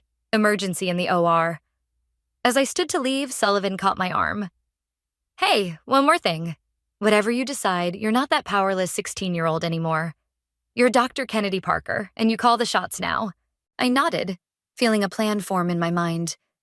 They wanted my help? Fine. But this time, we'd do things my way. Heading to the OR, I pulled out my phone and made a call. Ruben, it's Kennedy. Remember that story you wanted to write about medical discrimination? I think I have something better. How do you feel about family drama, redemption, and a little karmic justice? The journalist's interest was immediate. I'm listening. Good, because this story, it's just getting started. You want them to do what? Sullivan nearly choked on his coffee as we sat in my office discussing my terms. A public apology, I repeated, scrolling through Quincy's latest test results. And I want them to fund a foundation for families affected by neurological conditions. That's bold. He leaned forward. Your parents are going to lose their minds. They lost their humanity years ago. This is just making it official. I turned my laptop around to show him an email. Ruben's already interested in covering the story. A knock at my door interrupted us. Aunt Mia stood there, her silver hair neat as always, concern etched on her face. I came as soon as I got your message, she said, pulling me into a hug. Are you sure about this? I gestured for her to sit. Remember when I had that seizure at your house? My first week there? Mia's eyes softened. Of course. You were so scared. You held me afterward. Told me I wasn't broken, just different. I swallowed hard. That's what this foundation could do for other kids. Show them they're not alone. While publicly humiliating your parents in the process. Sullivan added with a slight smirk. That's just a bonus. My phone buzzed. A text from Quincy. Can we talk? Alone? 20 minutes later, I found him in the hospital garden, looking smaller than I remembered. The golden child of the family, reduced to this. Your latest scans show the tumors growing, I said, sitting beside him. I know. He stared at his hands. I also know about your terms. Mom's having a meltdown. Shocking. Kennedy. He turned to face me. That day they sent you away. I've replayed it so many times. No, let me finish. I watched them pack your things while you were at school. Dad said it was for the best, that you'd get better care with Aunt Mia. His voice cracked. I knew it was wrong, but I was scared. Scared of standing up to them? Scared of losing their approval like you did? Scared of your sister's broken brain? The words came out bitter. Scared of becoming an outsider, too. He met my eyes. I was a coward. A memory flashed. Quincy sneaking into my room the night before, promising we'd always be close. Another broken promise in a lifetime of them. You know what the worst part was? I said. Not the rejection from Mom and Dad. I expected that. It was losing my little brother. You were my best friend, Quincy. I know. He wiped his eyes. That's why I'm going to support your terms. All of them. I stared at him. What? The public apology, the foundation, whatever you want. I'll make it happen. He grabbed my hand. Let me try to be the brother I should have been. My pager buzzed, a welcome interruption as emotions threatened to overwhelm me. I have to go. Surgery. Kennedy? He called as I stood. I really am sorry. Back in my office later that night, I called Ruben. I want to do the interview, I said, but I have conditions. Name them. We focus on the foundation, not just family drama. This needs to be about helping people, not just revenge. Even better, he said. When can we start? A knock at my door revealed Sullivan with takeout. Thought you might need dinner and moral support. Perfect timing. I put Ruben on speaker. Let's draft these terms properly. For the next hour, we outlined everything. The public apology, the foundation's structure, the media strategy. It felt surreal, turning years of pain into something productive. Your parents won't like this, Sullivan warned as we finished. They don't have to like it, they just have to do it. I checked my phone. 3 missed calls from my mother. Besides, what choice do they have? Dr. Parker? My resident appeared at the door. Mr. Parker's latest labs are concerning. His pressure's rising. I grabbed my coat. Time to make a decision. Kennedy? Sullivan called after me. Whatever you decide, make sure it's about healing, not hurting. In Quincy's room, I found my parents already there. Mother's makeup was smeared from crying. Father's usual composure cracking. Well? Mother demanded. Will you help him? I looked at Quincy, pale against the hospital sheets. Then at my parents, their perfectly crafted world crumbling around them. Yes, I said finally. I'll do the surgery. But first, we're going to have a press conference, and you're going to tell the truth. All of it. You can't be serious. Father started. I am. And if you want the best neurosurgeon in Boston to save your son, you'll do exactly what I say. I headed for the door, then paused. Oh, and Mom, wear waterproof mascara to the press conference. You're going to need it. The hospital conference room buzzed with anticipation. Reporters filled every seat, cameras ready. Ruben sat in the front row, giving me a subtle nod. Are you sure about this? Sullivan whispered as we waited in the adjacent room. Watch and learn. I straightened my white coat and checked my phone. One new message from Aunt Mia. Give them hell, sweetheart. My parents entered, looking like they were heading to a funeral. Mother's designer suit couldn't hide her trembling hands. Father's jaw was clenched so tight I worried he'd crack a tooth. Remember, I said quietly, stick to the script or I walk. The press conference began with hospital administration introducing me as their leading neurosurgeon. I stepped up to the podium, feeling the weight of 15 years of silence lifting. Thank you for coming, I began. Today isn't just about medical advancement. It's about truth, accountability, and the power of second chances. The cameras clicked as I continued. Many of you know the Parker family as pillars of New York society. What you don't know is their secret, how they handled having a daughter with epilepsy. My mother flinched. Good. I'm here to announce the creation of the New Horizons Foundation, dedicated to supporting families affected by neurological conditions. And now my parents would like to say a few words. Father approached the podium first, his usual confidence nowhere to be seen. 15 years ago, he read from his prepared statement. We made a terrible mistake. When our daughter developed epilepsy, we chose our reputation over her well-being. We sent her away, cut contact, and tried to erase her from our lives. A reporter's hand shot up. Mr. Parker, are you saying you abandoned your daughter because of a medical condition? Yes, he admitted, his voice cracking. We did. Mother was next, barely holding it together. We were wrong. The shame isn't in having epilepsy. The shame is in how we treated our daughter. Reuben stood up. Mrs. Parker, how does it feel knowing you need your daughter's help now, after years of rejecting her? Mother's carefully applied makeup couldn't hide her flush. It feels deserved. The questions came rapid fire after that. Each answer stripped away another layer of my parents' carefully constructed facade. Their social standing crumbled in real time, broadcast live across multiple networks. Suddenly, my pager went off. Quincy's name flashed on the screen. Excuse me, I said, cutting through the chaos.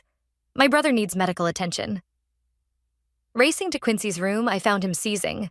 Sullivan was already there, helping the nurses. BP's through the roof, he reported. We need to operate. Now.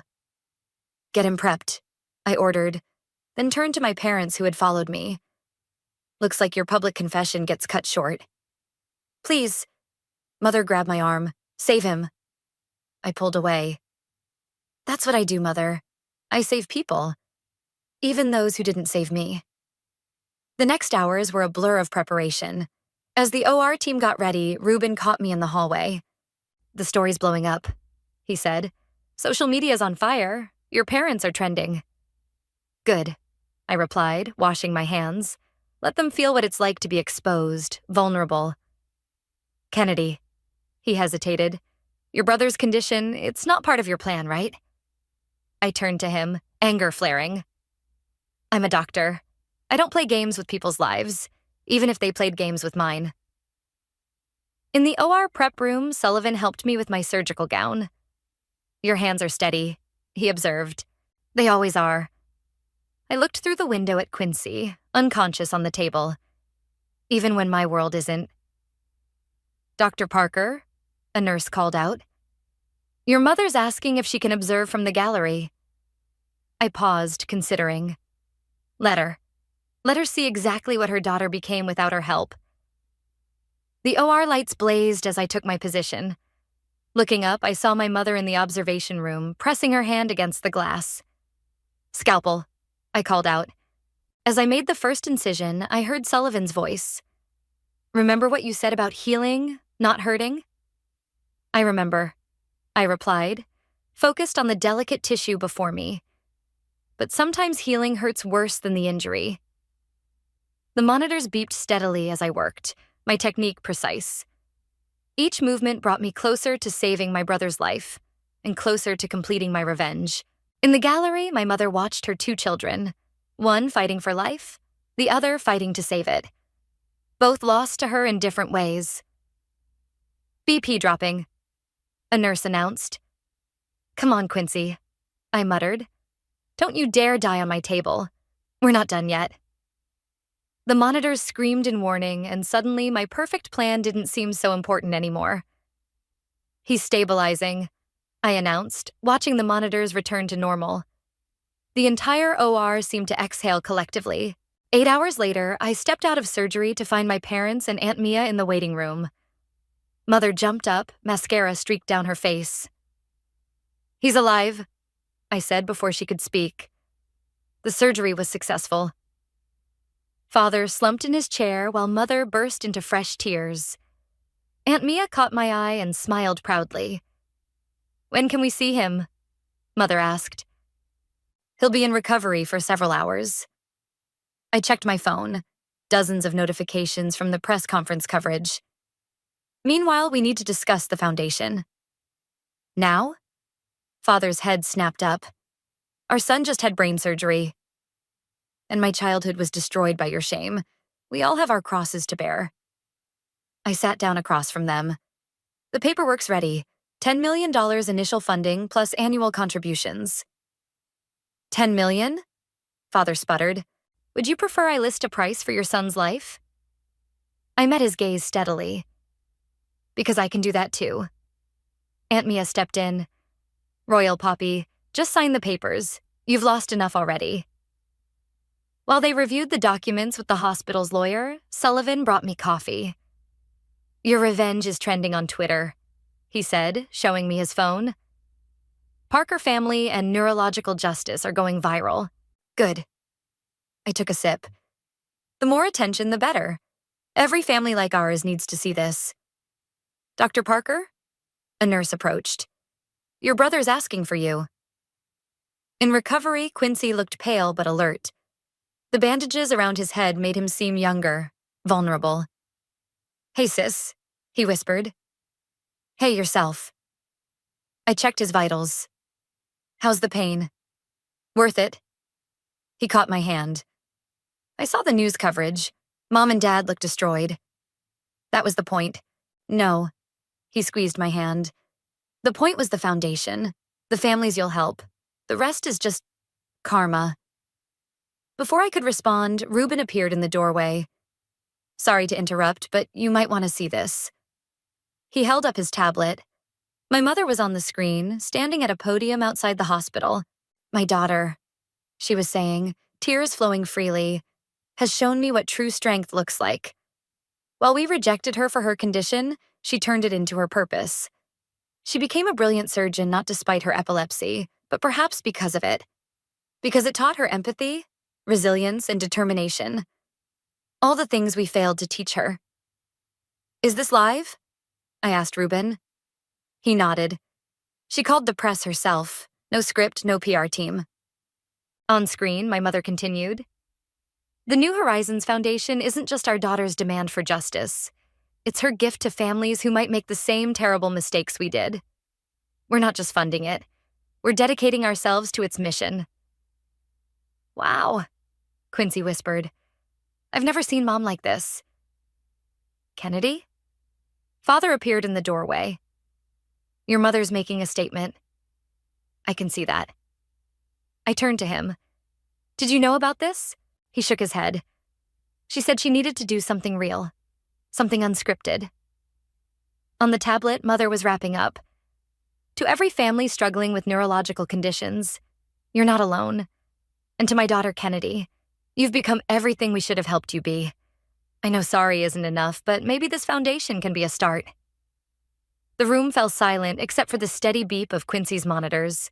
Well, Sullivan said from behind me, looks like your mother just went off script in the best possible way. My pager buzzed. Another patient needed attention. Real life didn't stop for family drama. I have to go, I told Quincy. Try to rest. In the hallway, Aunt Mia caught up with me. Your mother's statement. That wasn't part of your plan, was it? No, I admitted. That was unexpected. Maybe that's what makes it meaningful. She hugged me tight. Sometimes the best revenge is letting people realize their mistakes on their own. Later that night, reviewing the foundation paperwork in my office, I found a handwritten note from my mother. The foundation will help others, but it won't fix our past. That's a different kind of surgery, one that requires time, truth, and hope. If you'll let us, we'd like to try. Mom, Sullivan found me staring at the note. You okay? I wanted revenge, I said quietly. I wanted them to hurt like I hurt. But now you're seeing that sometimes the best revenge is success? He smiled. Or maybe it's watching people realize exactly what they threw away. My phone lit up with a text from Ruben. Foundation stories everywhere. You're changing lives already. I looked at my mother's note again, then at the foundation papers. Maybe this wasn't just about revenge anymore. Maybe it was about something bigger. Something that could heal more than just my family's wounds. Time to start the real work, I said, reaching for my pen. 3 days after his first surgery, Quincy's scans showed complications. I stared at the images, Sullivan at my side. There's still pressure building. I pointed to the screen. We need to go back in. Higher risk this time, Sullivan noted. The tissue will be more fragile. Tell me something I don't know. I rubbed my temples. Get the OR prepped. We go in tonight. In Quincy's room, Mother sat holding his hand while Father paced. They both looked up when I entered. "The swelling's worse," I said, getting straight to the point. "We need another surgery." "But you said the first one was successful." Mother's voice shook. "It was. This is a complication. It happens sometimes with brain surgery." I checked Quincy's vitals. "The good news is we caught it early." "The bad news?" Quincy asked weakly. "The bad news is it's riskier than the first surgery. The brain tissue is more sensitive now." Father stopped pacing. "What are his chances?"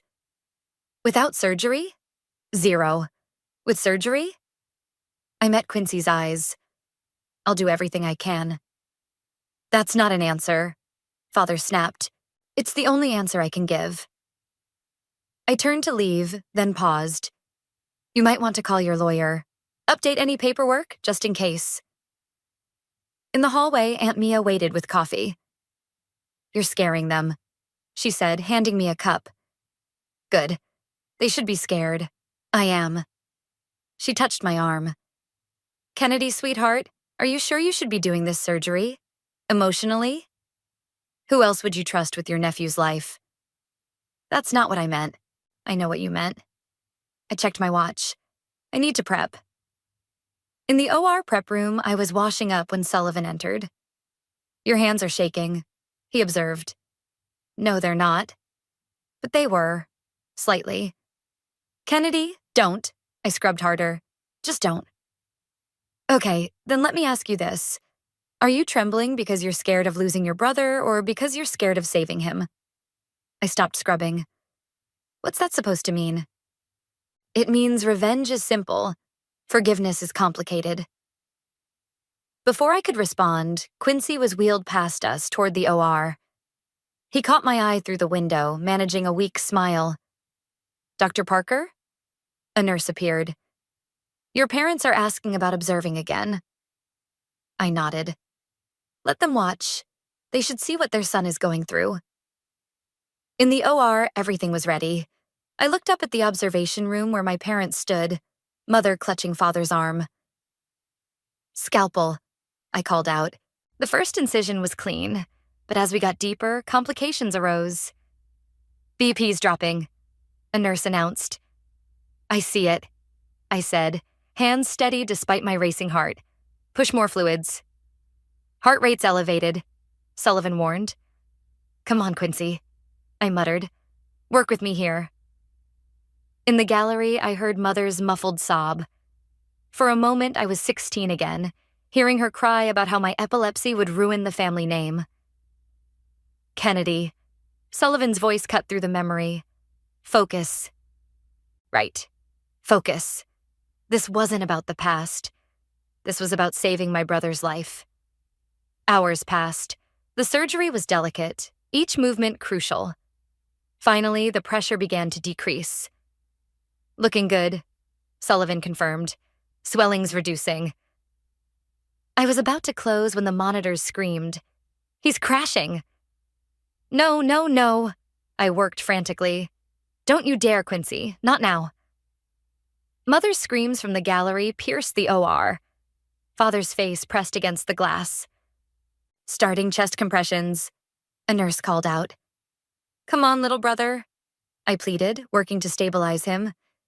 "You don't get to die on my table. You don't get to make me the villain in this story." The monitors continued their awful sound. 1 minute passed. 2. Then finally a steady beep. "He's back," Sullivan announced. "We've got him." I finished closing, my hands still steady despite everything. When I looked up at the gallery, my parents were holding each other, crying. In the scrub room afterward, I finally let my hands shake. "You did it," Sullivan said quietly. "Yeah." I stripped off my surgical gown. I did. "So what now?" I thought about Mother's tears, Father's fear, Quincy's trust in me despite everything. Now?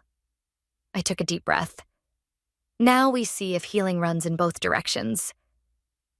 Outside, dawn was breaking over Boston. Another day, another chance to either hold on to anger or let it go. My pager buzzed. Quincy was waking up. Time to face my brother. Time to face my family. Time to face whatever came next. Hey, Rockstar. Quincy's voice was weak but clear as I entered his recovery room. Heard you had to restart my heart.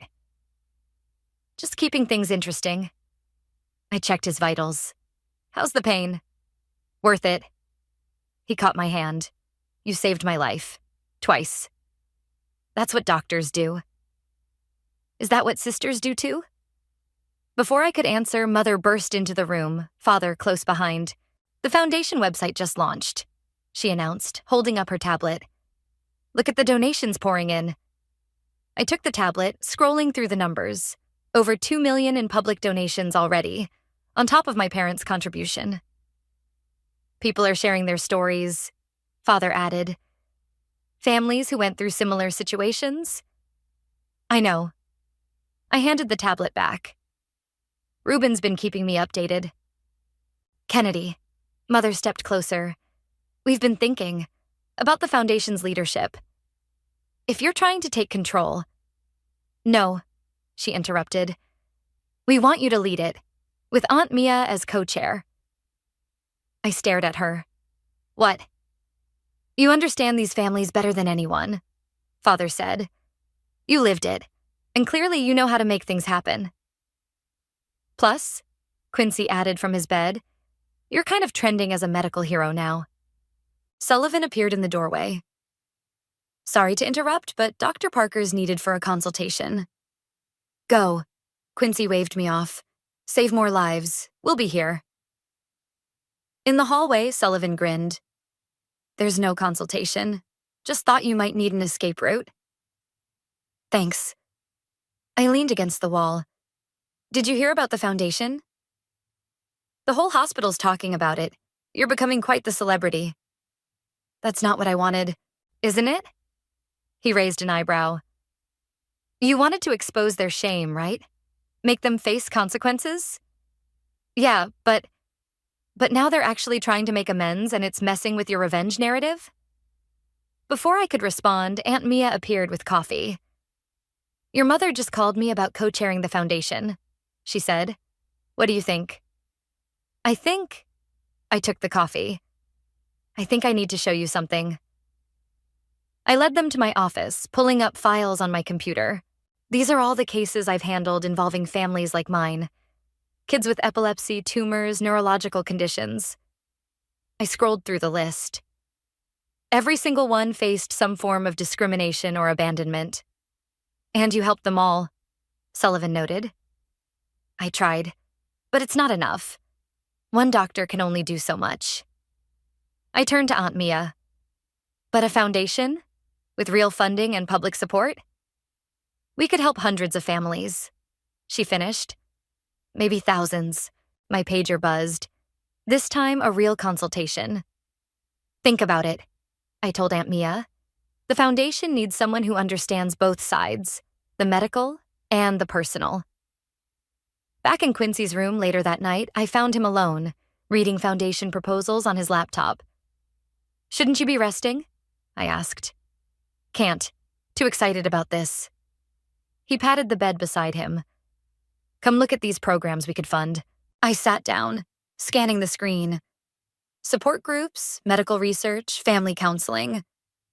Remember when we were kids? He asked suddenly. How you used to read me bedtime stories. Before the seizures started. No, he corrected. Even after. You'd come into my room even when Mom and Dad said not to. Said I needed to understand your condition wasn't contagious. I'd forgotten that.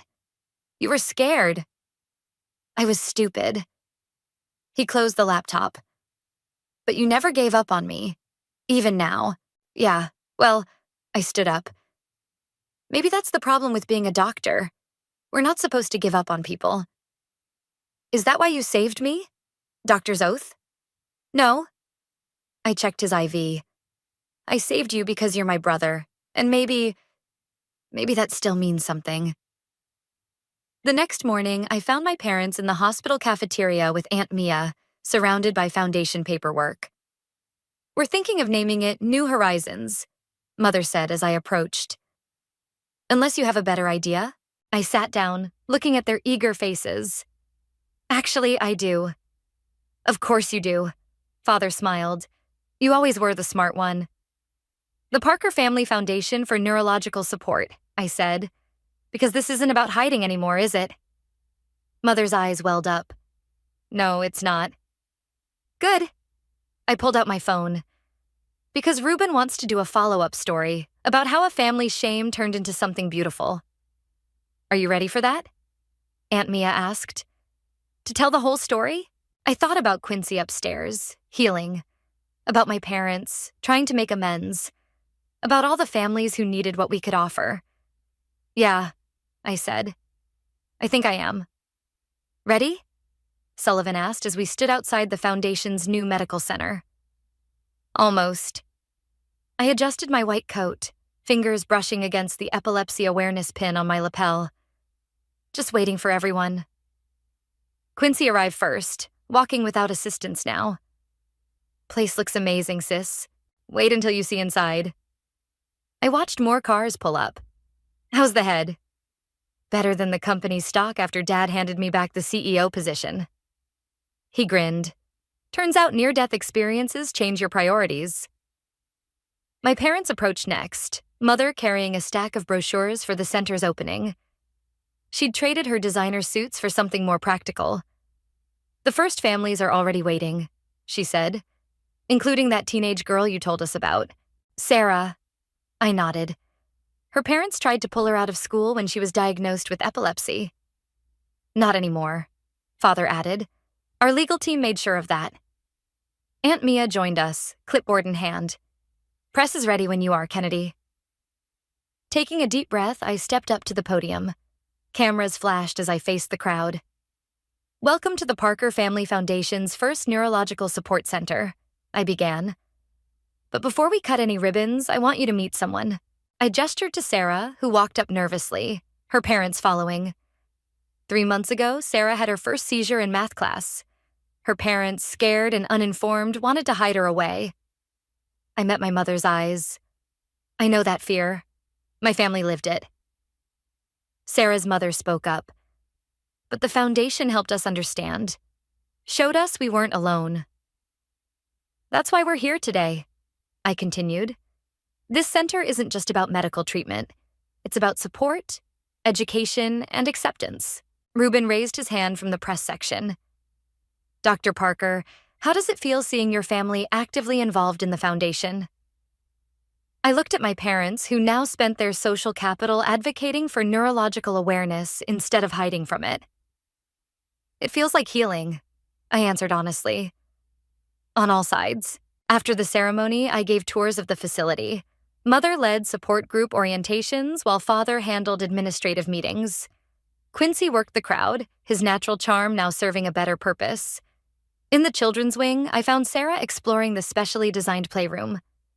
Cool place, she said. Better than hiding in my room. I had a room like that once, I told her. Until someone taught me I deserved better. I felt Aunt Mia's hand on my shoulder. And now you're teaching others the same thing.